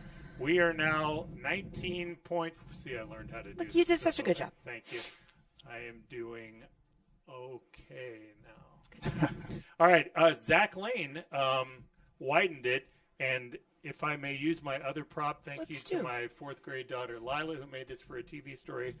This was my reminder to everybody: we need to pay attention to 35%. That's because that's what a nominee would need to win the primary. When you're splitting it 5 ways, like we are in this, there we go, in this race, because we can't get them all on the screen at one time here. In theory, you can come up with a scenario where it would be difficult for somebody to receive 35. And we do see that as it's playing out early on with about a fifth of the votes in. We only have one person above that mark, Randy Feenstra, right underneath it. This would be the one. I don't know the way you look at this, but I see him as a wild card tonight. Do you agree, Matt? Yes, I do, because, again, as the votes keep coming in, and I wish we had an entire map of the state of Iowa to see where these the 19.4% is coming in, because if it's still not being reported heavily out of the 4th district, that could be a big game changer as we come closer to counting all the votes. But this right here, that can pull away from those 35% necessary totals. And, every vote counts, especially in a primary like this. And were folks divided between Lane and Steen? To an extent is what I heard from my insiders, but there were a lot of people out there when I was campaigning that were very happy to have Randy Feenstra running for governor. So that's why I'm curious, where all those vote totals are coming in and from what counties. This would be, for whatever it's worth, as I was checking in with as many people as I could, frankly, getting ready for tonight's show, we're seeing, looking off to the side, paying attention to Josh Turek. If I think he may be coming into the room, so we'll pay attention and we may jump in if we see that he is taking the stage. And if he is taking the stage, clearly that would be a moment where he expects to win that race, because you don't take it if you expect to lose. You do not. The one thing, talking to a lot of folks, a lot of people I talked to said to watch these two. These two were the only two of the five that had the potential to hit the 35% threshold. Maybe earlier in the campaign, this wouldn't have been surprising, Matt, but this is a little bit higher than what most folks were saying to me. Is that fair? Yes, that does comport. But again, there was a lot of effort put in the final days, the stretch up to tonight. And so there was a lot of messaging put out by many of the different campaigns. But I did see quite a bit of traffic from the Steen campaign. So that could be where some of these totals are coming from. All right, and it just updated on the fly here. So we're now 23.1% in. Zach Lane still holding this. This will be fascinating if these stay where they are. And we will have to re-cue our interview we played last hour with Doug Gross, who ran in 2002. There were only 3 people running in the Republican race back then, and I covered that. I was in the Gross headquarters that night, and it was so evenly divided, 1/3, 1/3, 1/3. Nerve-wracking for all of those candidates and their staff involved. In the end, Gross got above the threshold, didn't make it to 36, but made it above 35, and then ended up losing to Tom Vilsack in the general election. But as we are watching these numbers change, Zach Lane, and it's been this way the last 15 minutes or so, has maintained a lead. Okay, let's check where this looks like. This is now the projected winner, Josh Turek, in the United States Senate for the Democrats. You got behind him very early on, and we're 30.6% in, but that is really lopsided. Hard to overcome, right? And I mean, you know, again, where are the votes coming in? But it does, you know, it is a pretty big story, I think, because when you have the former leader running and someone who's got a national profile like Senator Walz, and look, Senator Walz isn't done, and so we'll continue to see what's next for him. But it's certainly more lopsided than I would have predicted, or that my bets currently. I'm losing right now, Dave. My bet. Understand. And that is the second district. I don't have the first district up here, but the second district, as we look at 13%, your friend and colleague Lindsey James running away handily, at least as you look at some of those early numbers. This is interesting to me because Clint Tweedball had more TV. He was on TV and things. So we'll see. And it's very early, but we'll see. I had not expected it to be this 1, 2, 3. And Associated Press in the first congressional district on the Democratic side, Christina Bohannon and Travis Terrell. They have now called this race for Christina Bohannon, which then sets us up most likely, if Marianne Miller Meeks continues to lead now. They still have a long way to go in that first congressional district, but she's way up over challenger David Pouch. She won by just 10 in that contested primary 2 years ago. If she holds on and wins, this would be the third straight election for the good people of the first district, where their choices will be Marianne Miller Meeks and Christina Bohannon. Well, they've made their voices known the 3 previous times, so which is fascinating because Marianne Miller Meeks tried and failed 3 times to get in, one on the 4th try, and then we could potentially now have for the 3rd straight cycle. It just shows you how much national environment matters. And, you know, and we'll see what the actual result is. But certainly you cannot overestimate the pull of the top of the ticket. Correct. And sometimes history is bound to repeat itself. So sometimes it doesn't. Isn't that amazing? Yes. Yeah. So you know how it goes. All right. We are waiting for Josh Turek to take the stage. I do believe, dialed up long distance, by the grace of technology, we will try to connect with Christina Bohannon, who maybe is just learning that she has won her primary. We will see as Keith works the magic. Sorry, I'm over getting here. Don't mind me. I'm getting my gossip. Hey, that's all right. Get your latest nuggets there. Christina Bohannon, can you hear us? Give us 1 second to establish this connection. I believe you can hear me. I can't quite hear you. So apparently. Can you hear me now? I can. Thank you very much. And apparently your race has now been called. Is that correct? It has. It has. We're very excited. Oh, can I say hi to Christina? Hi, Christina. It's Jennifer Converse. Oh, hello, Jennifer. I didn't even realize that was you. I don't know how I didn't recognize your voice. You should probably do this interview. No, it's good. You go. That's the first question. Christina, how's it feel? I mean, this is the third time. You know, you certainly are ready to do this again with Mariannette Miller Meeks, and the third time's the charm? Absolutely. You know, this is a huge district, you know, here it's bigger than the state of Massachusetts. It takes time to get around and talk to everybody and establish those trust and relationships. And, you know, it took Miller Meeks to do it 4 times. As you just pointed out, I'm going to do it in 3. As you know, you have some activists who want to see you all over the place all the time. Can you make them happy to do that?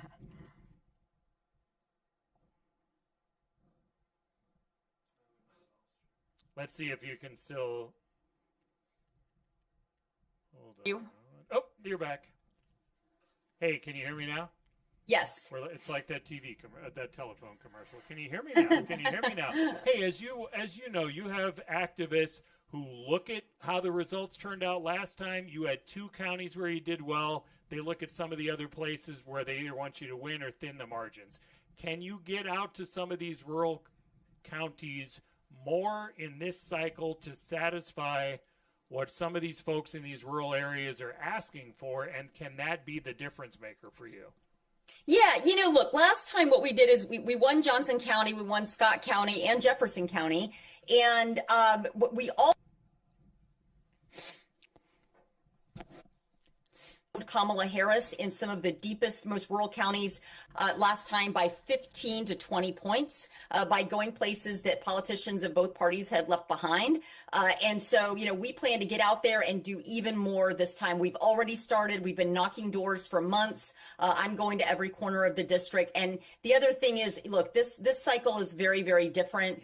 There is no question here. People are very clear-eyed about what is happening in their lives, about how life has become unaffordable, you know, can't afford groceries, gas, fertilizer for our farmers, healthcare is skyrocketed, you know, and so people are very clear-eyed about what is happening to them and who's to blame. And they know that Miller Meeks has just been playing party politics, you know, doing what her donors and her special interests and corporate PACs are telling her to do instead of what Iowa needs her to do. So, you know, this is a really different cycle. It feels entirely different.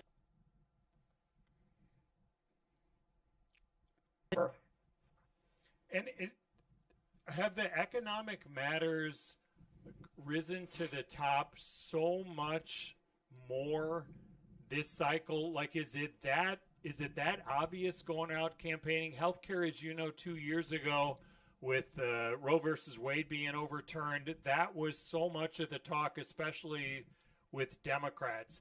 Is it universally now, no matter where you go in the district, that it's economic matters this time around? You know, I think it is. And I think that, you know, those economic matters, when you can't put food on the table, or, you know, you're cringing when you get to the checkout line at the grocery store, or your health insurance premiums have doubled and tripled, homeowners insurance is up. I mean, everything's up. And I think that when you're struggling with those day-to-day things, it's really hard, frankly, to think about anything else. So I do think that that's the biggest thing. But I will also tell you, the thing that I hear just as much, and what's amazing about this is I hear it from all parties, everybody's feeling this, is just the corruption in Washington, D.C. I think what it is, it's sort of the contrast between what everyday people are going through and what people in Washington, D.C. are focusing on. You know, starting wars when they said that they wouldn't, talking about creating slush funds and, you know, building ballrooms or, you know, giant arches that are just going to cost the taxpayers millions and millions of dollars. You know, I think that it's that contrast and that feeling that Washington, D.C. politicians, including Miller Meeks, are just tone deaf to what is happening to them right here in Iowa. Christina Bohannon, we appreciate you jumping on. I know you're navigating a bunch of stuff tonight, so thanks for giving us a couple of minutes, and we'll see you out there on the trail. Thank you. Congrats, Christina. Thank you. Thanks, guys. And I should point out, we did invite Congresswoman Marionette Miller Meeks. To my knowledge, that race has not been called, although as we were talking to Christina Bohannon, we did get some new numbers in there. So the refreshed numbers that just refreshed, right? I love the technology. That's pretty good, right? Yeah. Can I do that again? Boom. Almost 15% now, so it's a lopsided lead so far. Let's go out right now to listen in to Zach Walz, as it looks like he is going down in that Senate race. And conviction. This campaign was your campaign, and what you built together along with us was real, it matters, and it will make a difference this November.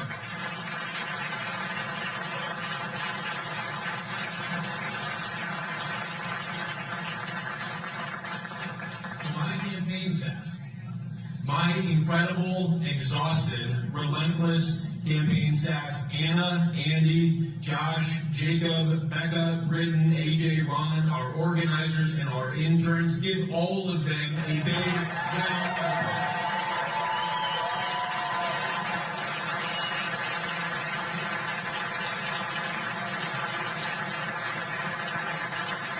You are some of the most talented, dedicated people that I have ever had the privilege of working with.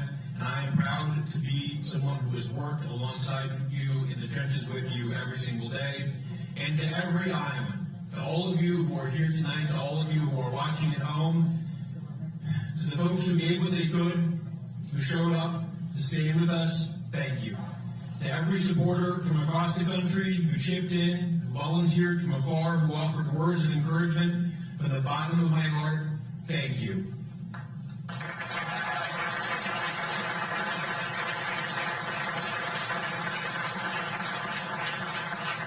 Now, I want to say something very clearly. The work that we began together 1 year ago this month does not end tonight. It is going to end in November when Representative Josh Turek defeats Ashley Hinson.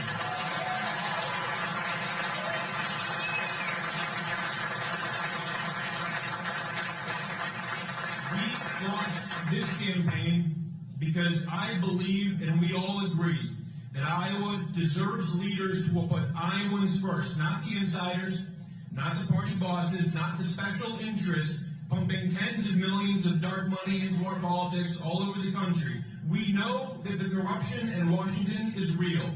We know that the corruption is hurting hard-working Iowa families. It is strangling the American dream, and we all know that it is long past time for a new generation to step up and to do something about it. Those beliefs are still true.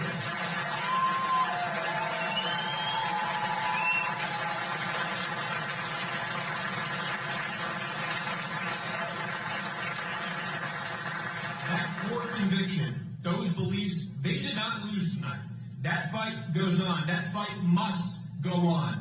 And that is exactly why tonight I am asking every single person who stood with our campaign to join me in helping to elect Josh Turek as Iowa's next United States Senator.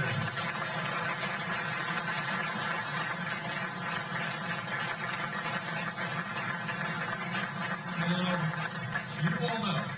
Josh and I You're listening to State Senator Zach Walz at his headquarters in Iowa City giving the speech that no candidate wants to give, and that's the concession speech. He has lost his Democratic primary contest versus State Representative Josh Turek of Council Bluffs. Welcome back to our live coverage from downtown Des Moines, joined by former House Minority Leader Jennifer Confirst and former Iowa House Majority Leader Matt Winchittle. Thanks to both of you for being with us this evening.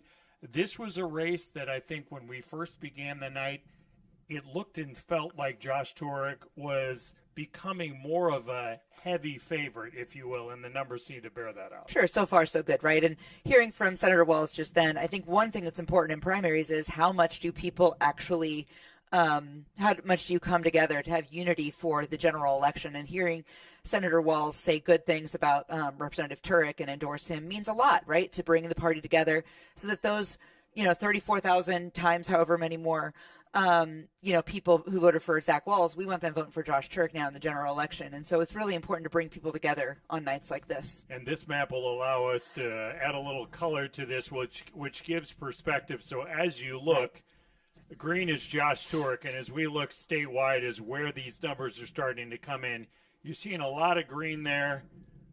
And this is what Zach Walls has.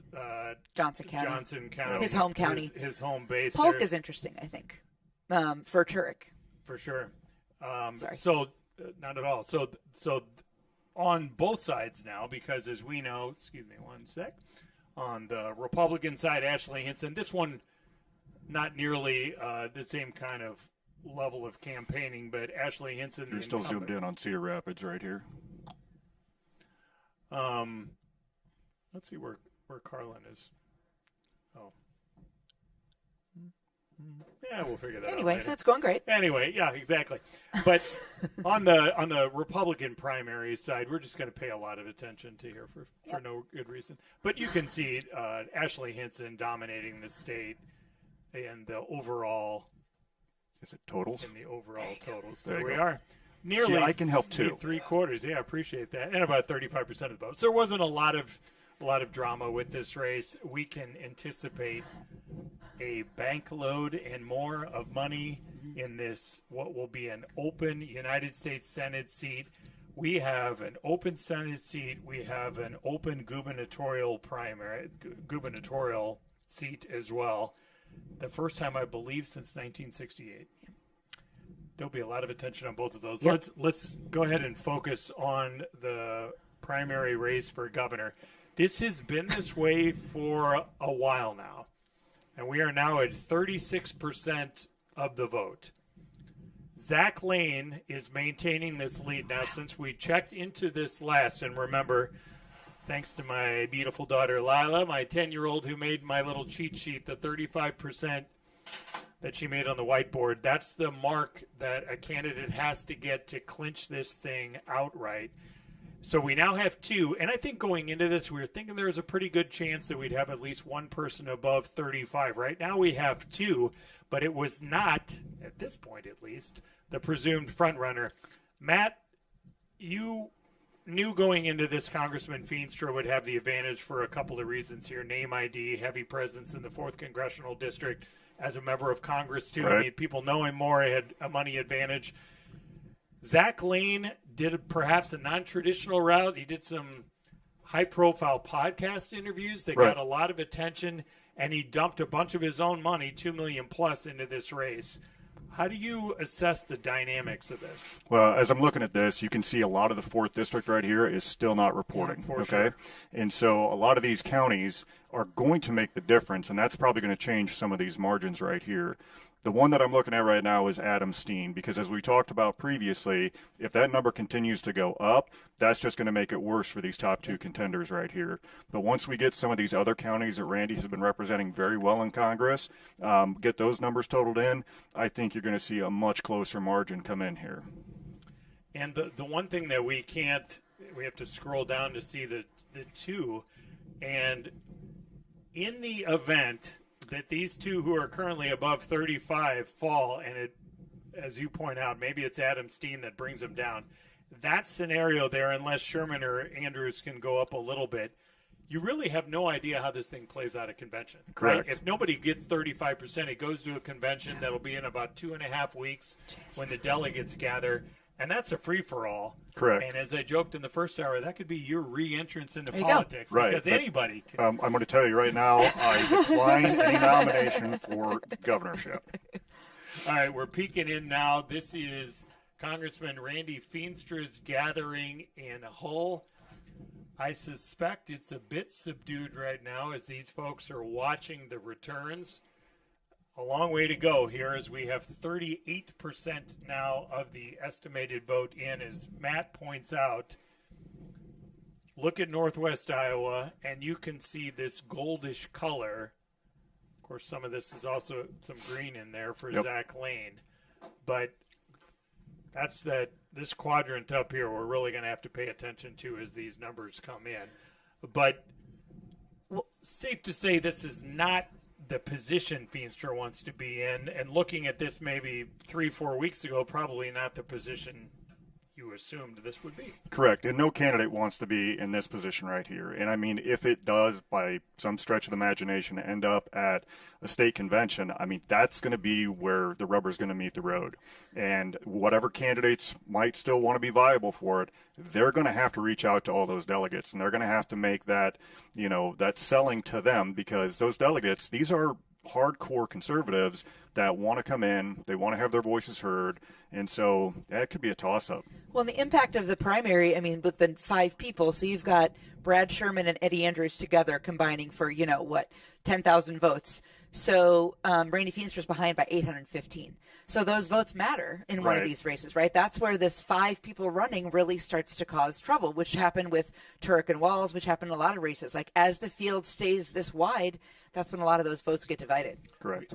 Governor Kim Reynolds had a bill signing earlier today where she did a host of things, and then she did what we call the gaggle, where she talks to the reporters, and basically any subject can come up there. And we talked about some of the bills she was looking at that you worked on this legislative session. You were there too. Yeah, some of them I voted for. Yeah, exactly. But in this scenario, we asked her. No, hold on.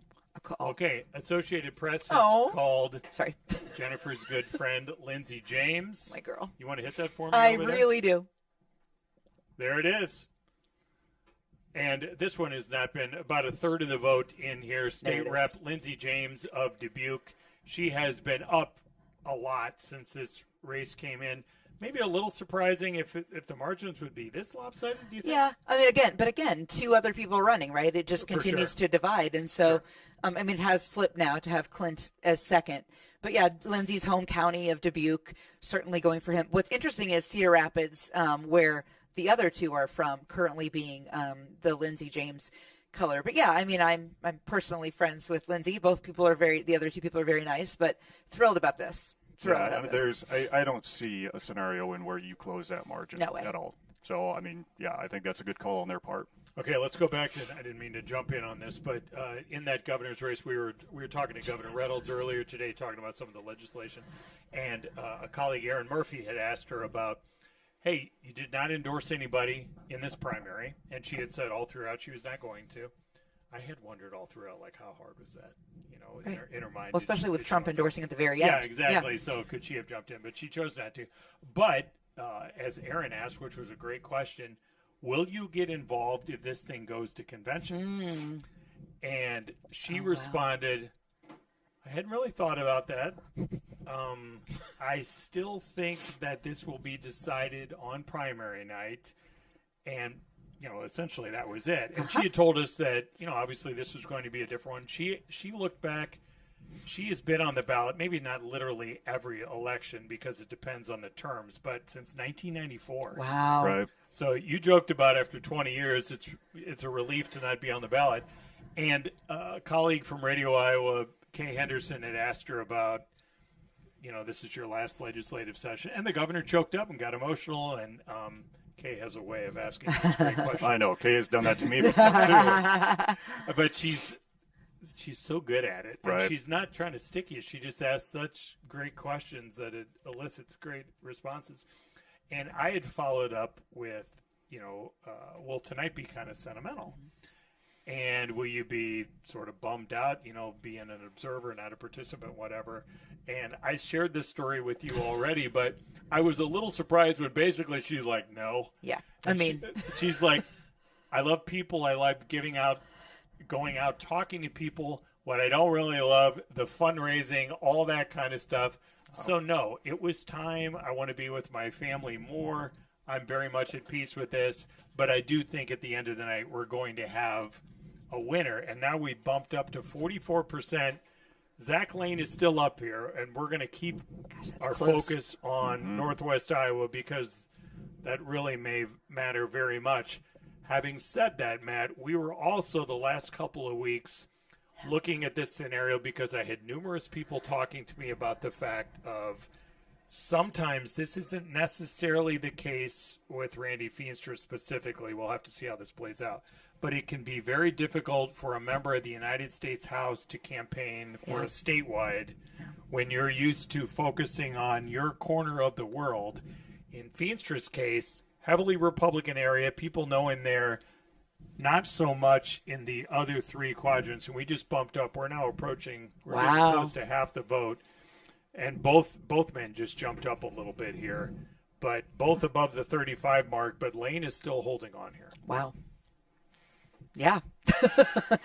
I mean, the primary or the convention makeup too is so different than the general or the primary election electorate. Right. So that's why these things are so unpredictable when it goes to convention. But I will say that when I was speaking with some of our colleagues in the Iowa House from your side of the aisle, they mentioned to me that they had chosen to be delegates because they wanted to have the chance to vote at convention if it went to convention. So it's interesting that that was a strategy even going into this part of the cycle. Matt, do you know the inside baseball of this? When we look at these 5 men running for governor here, how many of them had a convention plan throughout? Were they thinking ahead to this scenario?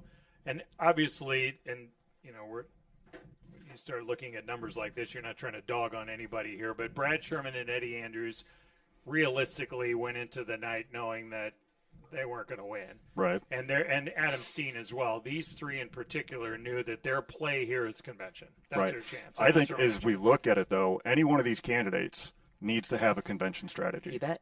Every one of them should have been planning for that, should know who the delegates are, and already be preparing to make that outreach to them. When I was running in Iowa 4 this last year, when we had 4-5 contenders at any given time, like I was planning a convention strategy if they went to the 4th district. And I've chaired the district convention, I want to say 4 different times. I've chaired state convention, I want to say 4 different times. And as Jennifer pointed out, the people that go to the conventions are a completely different demographic than the people that are necessarily voting in all of these primaries, whether it be Republican or Democrat.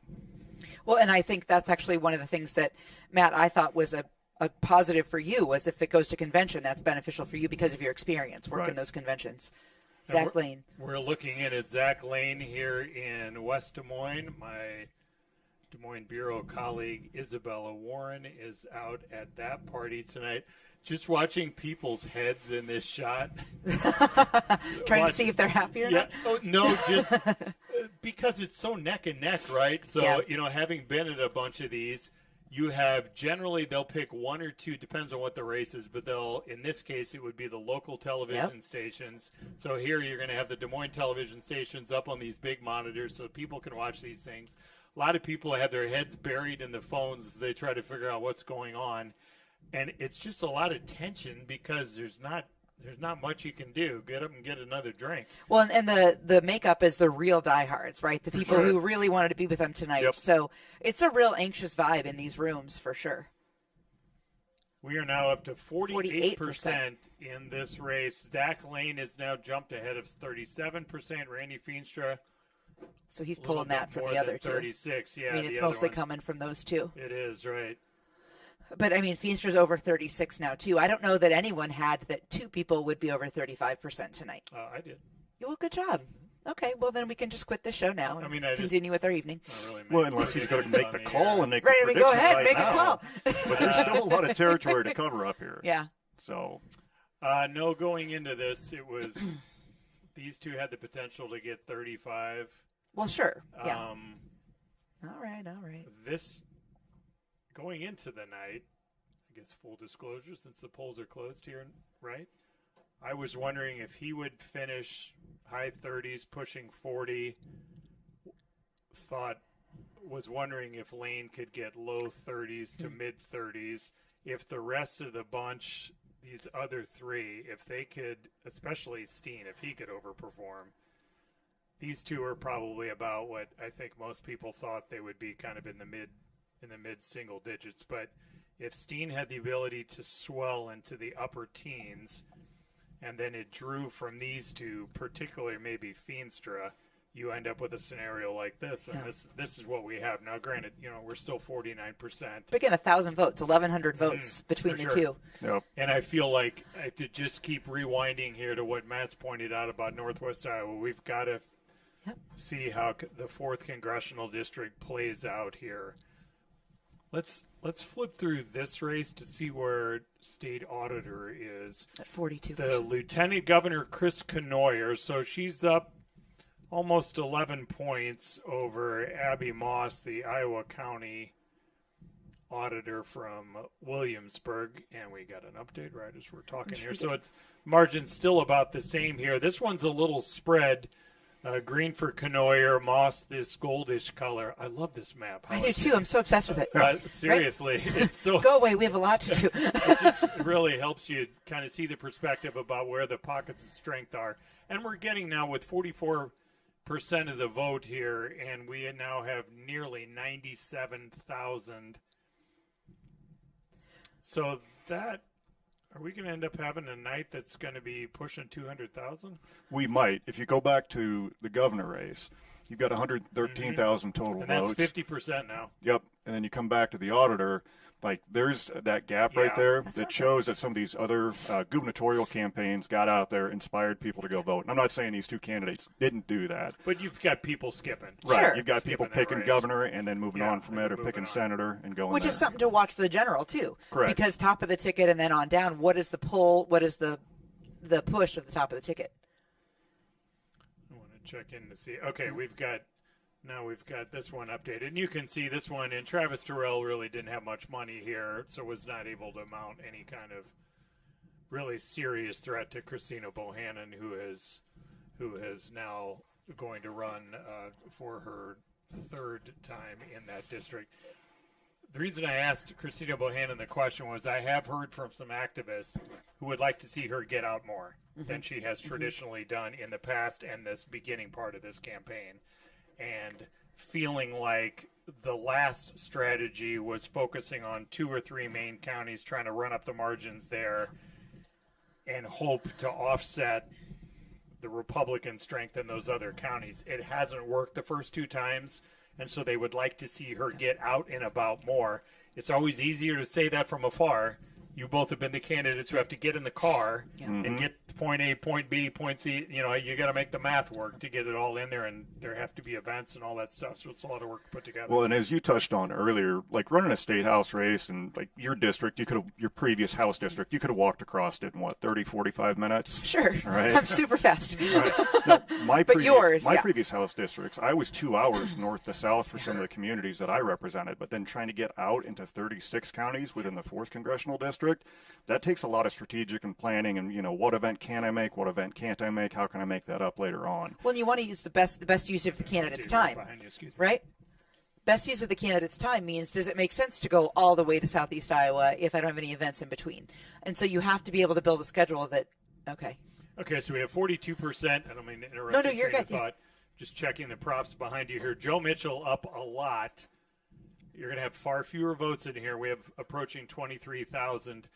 Matt, both of these men well. Joe Mitchell used to be in the legislature. Charlie McClintock still is. Now we've bumped up to 44%. President got behind Joe Mitchell. That helped with some money as well for Joe Mitchell. How do you look at this one shaping up with this kind of margin? I think it's close, but it's not that close, all right? And I do think that the president's involvement is really where you're going to see these margins right here. And with some of these less populous counties coming up right now, I mean, that's going to be a tough gap to try and squeeze down. Yeah. Okay, let's look at this one. I think has now been called Marinette Miller Meeks. 40% of the vote, 22,000 and change in now. This is not what this looked like 2 years ago when it was just a 10-point spread between these two. I did not see as much from David Pouch this time around. And also this time the president endorsed Congresswoman Marinette Miller Meeks, which surely helped in a primary. And we can't discount the president's endorsement. His popularity is still very high amongst primary voting Republicans. For sure. And so that does have some weight to it. But as we've talked about endorsements throughout the evening, there are some times where a candidate doesn't necessarily want to have an endorsement from, maybe a state house representative or somebody else. So There's my friend Lindsay James, very happy. She's won. I'm glad to be here with you two, but if I was anywhere else, it would be right there with her. This is so incredible. Is this the mic, Carolina, that you want me to use? Hello? No. Hey, that's our No, that's microphone. the TV mic, but thanks, Lindsay. We'll take that. That's our station. We'll take that. Hey, as you watch that, and I know this is a big moment for your friendship. No, it's fine. Your colleagues. I knew it was going to happen. So how do you assess that congressional district? We'll see if Joe Mitchell ends up being the Republican nominee. It has been a competitive district in the past. It has not been lately when Ashley Hinson represented it. It was when Hinson won the first time, but it has not been the last couple of cycles. How do you know whether this is legit competitive or squint your eyes and it's competitive? I mean, again, a lot of it's environment, and it's an open seat. And so having an open seat is everything. But like I said, I think that's going to be the thing that will differentiate this is how much do national Democrats and national Republicans target this race? Does it become a red to blue race for Democrats nationally? If it does, that's a lot of money. That's a lot of endorsements. If it doesn't, it makes it a lot harder to break through. But both are good candidates. Both are strong candidates. And it'll be tough. It's an uphill battle for Lindsay. But certainly an open seat in a favorable environment and some national investment makes it worth it. And how soon will she know whether there'll be some outside money to help her? Yep. I mean, what does she need to convince them this is worth it? I mean, I think this margin is going to be really helpful for her, right? The fact that she's not that margin, but the other margin. I think the fact that she's winning or that she has a pretty decisive primary win shows that she can organize, that she can get the word out, and that she can campaign. And I think really it's national environment. The worst part about a congressional campaign, and really any campaign, is that you can't control all the factors. And so, we talk about that Senate race. When Ken Paxton wins, that changes the dynamic of the Iowa race, right? Because now you've got money coming to different places. So I just really think it's not happening in a vacuum, I guess is my point. Let's listen here for just a couple of minutes. Okay.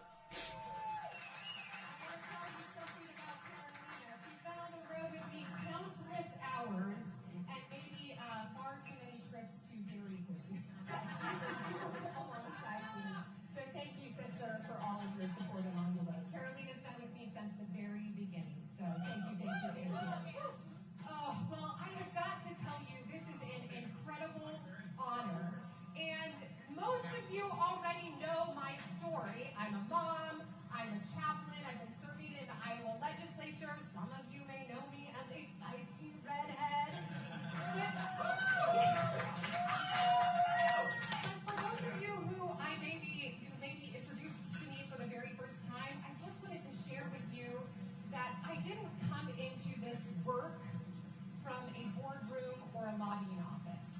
I came into this work through a seminary.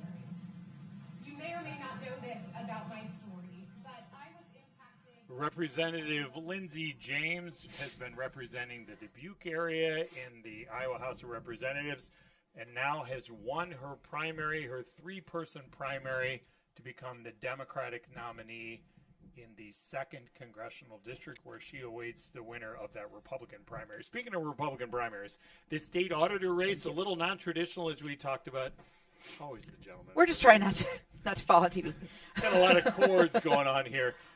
Chris Knoyer, the current lieutenant governor who jumped in after Adam Gregg resigned to take another position, versus Abigail Moss, who is the Iowa County auditor. A 10-point spread here with now half of the vote in. Matt, anything you see as you look at the color-coded map? Well, I think that what Lieutenant Governor Knoyer is showing here is that she's got broad-based support in a lot of the more populous areas. And look, I mean, she brought in Pot County, Sioux City, Cedar Rapids, Des Moines. I mean, you name it. She's winning the primary vote with a lot of Republicans from here. And so some of these lesser populous counties, yeah, they may change this margin a little bit, but I mean, maybe a little too close to call right yet, but she's performing extremely well. And at the bottom, the Democrat Taylor Weddick, he initially was running in the congressional district, dropped out of that, and has now decided to run for state auditor, and he's the only Democratic run. Yeah, initially in that Christina Bohannon seat. Exactly. Okay, let's see where we are here. 57%. 57% now. This is fun for me. It's fun on my side. It's fascinating. Oh, it's very interesting for me as well. Right. Let's see if we can check in. Keith behind the scenes over here. Do you have a shot of the Feenstra party? Do you have a shot of the Lane party? Either one of them? Play the Jeopardy music. All right, 57%. So Zach Lane still maintaining. I think he has bumped this up ever so slightly from where we checked before.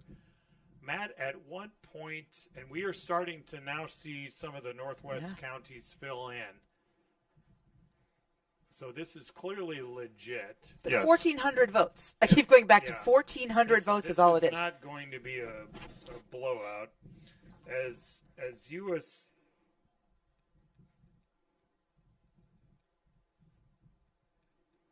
Excuse me one second. I'm going to get a live update. Matt, give your assessment of what you see of these numbers, would you please? Well, as the numbers continue to come in, it does show broad-based support for Congressman Feenstra, but it's still very too close to call. You're only 1,500 votes away. You still have a lot of the more rural counties that have to report yet, and so there's no way I could call this right here, right now. I know we've got 57% in, but I mean that margin to close that, it's not going to take that much. Those the Zach Lane support is interesting from those big cities. You know, that's really telling that's where he's getting folks. And that there are so many counties in the fourth, Dave, that have gone for Lane is also interesting to me. Yes. Did you get some good dirt? What you got? Nothing good? Feenstra person who is sweating. Okay, that's fair. What that is about. I think that's fair. In particular about some numbers that have come up here that are not nearly as strong for Feenstra as this person would have hoped. You know what I wish we could have had tonight was a live camera at Terrace Hill. Would it not have been fascinating to have Governor Reynolds jump in from time to time? I would love to know what she is thinking as she's seeing these numbers. That would have been very interesting. I mean, seriously. That would be one that you record and go back and watch over and over again. Yeah. For like the live, every time that one of these things, and she stayed publicly neutral about this and made a joke today. One of the reporters that, in jest, of course, because we all knew she wasn't going to say this, but in jest to say, hey, who'd you vote for? Because she said she and Kevin voted back home. And she's like, oh, I got to tell you that. And she said she even thought about it as she was in there. And I think she was joking, but she said, as I was up there voting, because there must have been some media there, I guess. And she said, I was wondering, looking at these cameras, how much can these things zoom in? Yeah, to see who you voted for. Yeah, exactly. All right, we just got another update. So we're now up to 59%. The gap is growing. It was 1,500. Now it's 1,800. It was. And now we can take a peek into the Feenstra headquarters in Hull. I am being told by Keith, the dude knows all, that Randy Feenstra has not arrived at this party. And rightly so, because Randy Feenstra is a smart dude. It's not over. He's looking at the No, math. not by a long shot. He's probably holed up with his team and on the phone with his team. Matt, you had great perspective before about the inner workings of how a campaign works, and you both ran for state house seats before you looked at a run for Congress. So you had to. There aren't polls and all kinds of things that you can look at for some of these state house. So you have friends, family members, staff, whatever, scattered about in these various county auditor offices to try to get, hey, I need numbers, because you can get them out the quickest way that way. For Zach Lane's team, and Zach Lane has himself personally worked on a couple of campaigns on the congressional side in a couple of different states. He also worked for Americans for Prosperity, so he knows the campaign side of it. For his side of things, for Randy Feenstra, who has done state senate and then 3 congressional runs, what's going on right now with those teams? How are they trying to get numbers? What are they looking at? Well, they're probably going to have a lot of different volunteers throughout the state, and they are going to be doing just that. They're going to be at the county courthouses, especially the ones that don't necessarily have an online reporting platform, and they're going to be asking the folks at the county auditor's office, like, hey, do you have numbers yet? Do you have the final numbers? And so they're going to be calling back on probably a 5-minute basis and just like constantly reporting back into HQ. just trying to get the raw data, raw numbers. Maybe they haven't shown up on this screen yet, but internally they're going to know something probably a little bit sooner than what we will. Well, and aren't you also, you have projections about what you need to get in every county Right. versus, and then so you want to know how is it going versus what our expectations were. Correct. And that's going to be tough. Yeah, and as you're on the campaign trail and you're asking for people's vote, you do try and get that commitment, because if you don't ask for the vote, the answer is probably going to be no. Right. So you try and get that raw data and transmit that back to your staff, and then your staff can make a calculation on, hey, here's what we expect out of, let's say, Harrison County, or here's what we expect out of Crawford County, things of that nature. And we've seen especially as Lane has ticked up, Steen has dropped a bit from where he was earlier. Sherman and Andrews are largely where they were. Yeah. Eddie Andrews was above 4 before. But you're not seeing, you can tell on the color-coded map here, they're not winning any counties. They're not winning anywhere, and Steen no longer he was earlier. He had one county where he was ahead in central Iowa. We have Josh Turek up there right now, giving his victory speech, I imagine. Stagnant incomes and out-of-control corruption in D.C. Iowans all over the state have heard our message and felt hope that we can change this state and change this country. Tonight is proof of that. I first want to congratulate Zach Walz on running a strong campaign. He and I, yes, absolutely. He and I just spoke on the phone. Zach has been an exceptional representative for his district and a true public servant for the people of Iowa. I am grateful for this primary. It has made me a stronger candidate. To Zach supporters, I know I was not your first choice, but I ask each and every one of you to join our campaign to push for change. Together, we are going to build an Iowa that people move to, not away from. In my travels through the state, wherever I go, I hear the same things. Iowans are hurting. Families are struggling just to keep food on the table and a roof above their heads. Farmers are living in constant fear of foreclosure. We are in a senseless Middle East war that is driving up gas prices here at home. Our rural communities are disappearing. Hospitals and schools are closing here. Our public schools are falling behind. Iowa is now nearly dead last for economic growth, personal income growth, OBGYNs, mental health providers. We've closed 250 more healthcare clinics than we've opened in the last 15 years. We have a cancer crisis, a water quality crisis. This is not the Iowa that I grew up in. This is not the state that we all love.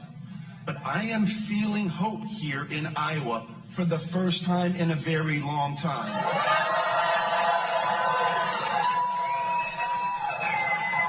And this is because Iowans know that we need change. The status quo is not working. We need a fighter for the people, not for the billionaires, large corporations, and political donors. And this is our chance to change this state.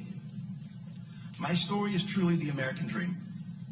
In no other country on earth could someone born into a working-class family from Council Bluffs, Iowa, who went to the Goodwill, shared clothes, had the wrong color lunch ticket, who was born with my disability of spina bifida due to my father's exposure to Agent Orange in Vietnam, who had 21 surgeries before the age of 12, be able to represent the United States in 4 Paralympic Games and bring home 2 gold medals and represent their community in the legislature. Only in America is that possible. And I am running for the United States Senate to protect that American dream for future generations. You are hearing from the next Democratic nominee in the United States Senate. That is State Representative Josh Turek of Council Bluffs. This race has not been a close race, as we now have 62% in. He is declared the winner and is on his way to take on the Republican nominee, Congresswoman Ashley Hinson, for this highly visible United States Senate seat. Jennifer, I wanted to ask you one thing about this race, and that is Josh Turek benefited from a lot of outside money, maybe about $10 million worth of outside money. Vote Vet's the one organization that traditionally promotes veteran candidates. In this case, Josh Turek is the son of a veteran, and the reason that Josh Turek got spina bifida was his father was served in Vietnam, Agent Orange exposed to Agent Orange, and then Josh Turek was dealt this health challenge all throughout his life. So he benefited from a lot of that spending. Zach Walz, who has been in politics for a while, ran a political action committee, did this kind of, they're the insiders, vote for me, and made Chuck Schumer, the Senate Minority Leader, kind of a prominent part of this. And I always wondered how that would connect with people and if it would. It felt so inside baseball that it's a tough connection except for like the super diehards. Right. And I mean, I get the calculation, right? It's primary. And so you've got really active voters coming in. And so maybe it would matter to them. But I also think that, again, I mean, Senator Harkin's endorsement, this is the seat Senator Harkin held. And so I think the last Democrat to win. The last Democrat to win. And so I think that Senator Harkin's endorsement means something. But also, again, I think it's there is an anti-establishment bent here, but Iowa Democrats, especially activists who are voting in primaries, really want to make sure that it's winnable. And so the electability argument won out here over the outsider versus insider argument. All right, if we can go back to this governor's race, because this seems to be what we need to keep a lot of our attention on. So 63%, 145,000 votes in. Let's go to our colleague Isabella Warren, who is at the Zach Lane campaign headquarters party tonight, which is in West Des Moines. Isabella, you've been out there early in the evening. You beat the crowds and the supporters for showing up at this, but you've been watching the crowds build. I'm very curious. We peeked in over your shoulder earlier, looking out in the crowd, and there were so many people with their heads glued to the giant screen that showed one of the TV stations, plus on their phones.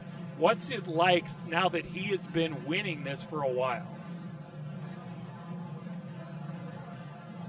Oh my gosh. Well, Dave, first of all, you just missed probably the biggest cheer of the night when his name popped up again on that screen. That's how it's been all night, especially after his name went up above Randy Feenstra. It was loud. That has been the continued energy. In fact, it's been heightened as we've gone through the night and as we approach 10 p.m. The energy is still high. It's still very close. But, man, are people glued to their screens? They are ecstatic here. Have you seen Zach Lane?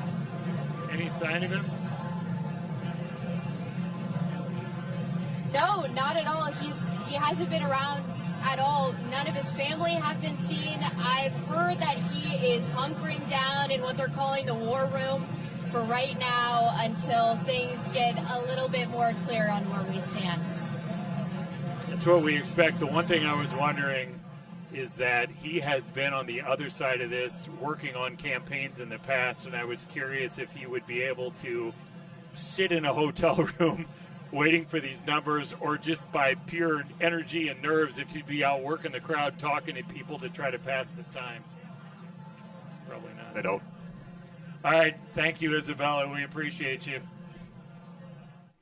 All right. So we are now up to 68%, 69% as we get yet another update. And he keeps clipping up. And if we look, there's a lot. You're starting to get a lot of green counties where he's ahead here. Okay, so we can see Congressman Feenstra where he is winning. Obviously, the 4th district, that's really home for him.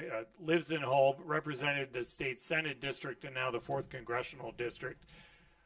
We are now past 159,000 votes, and we have 69% of this. Adam Steen is kind of plateaued right now here lately at about 15. He does have a county again. Oh, yeah, he does.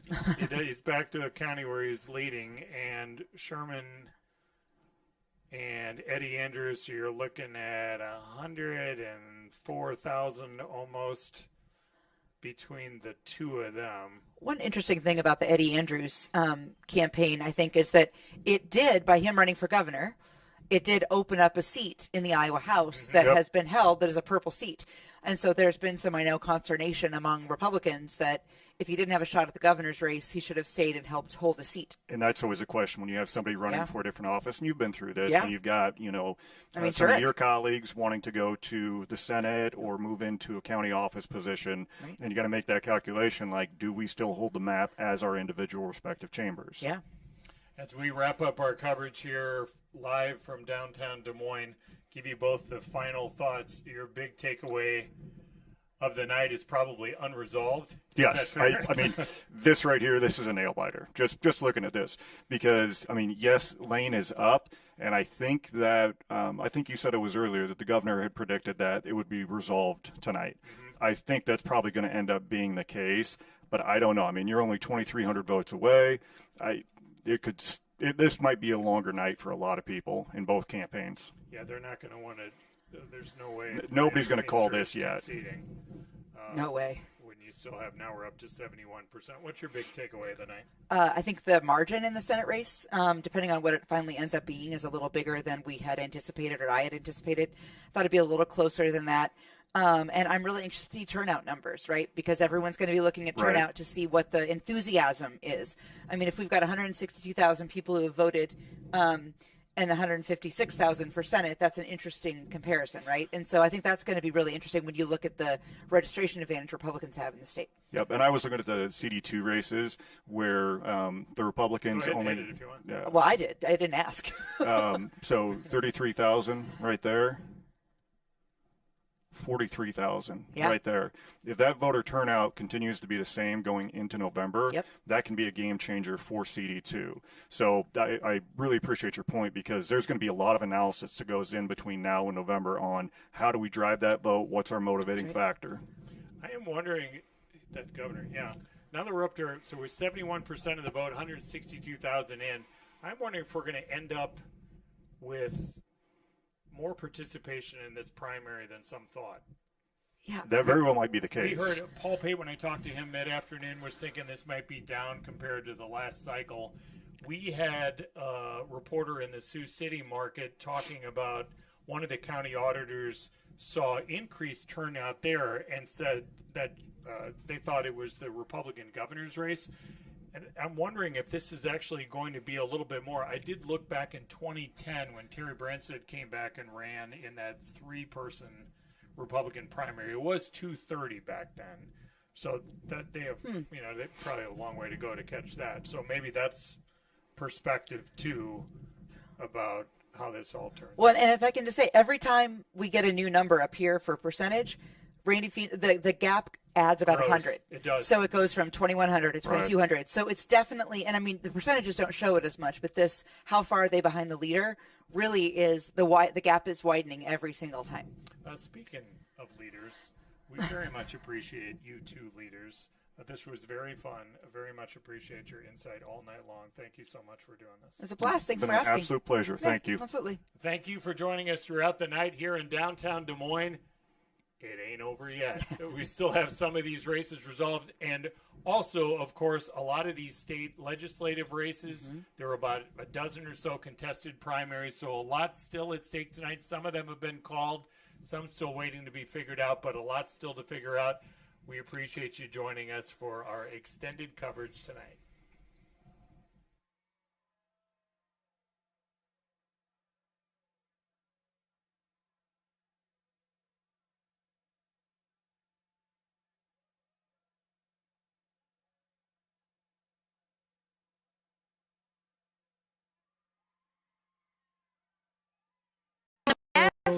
The password is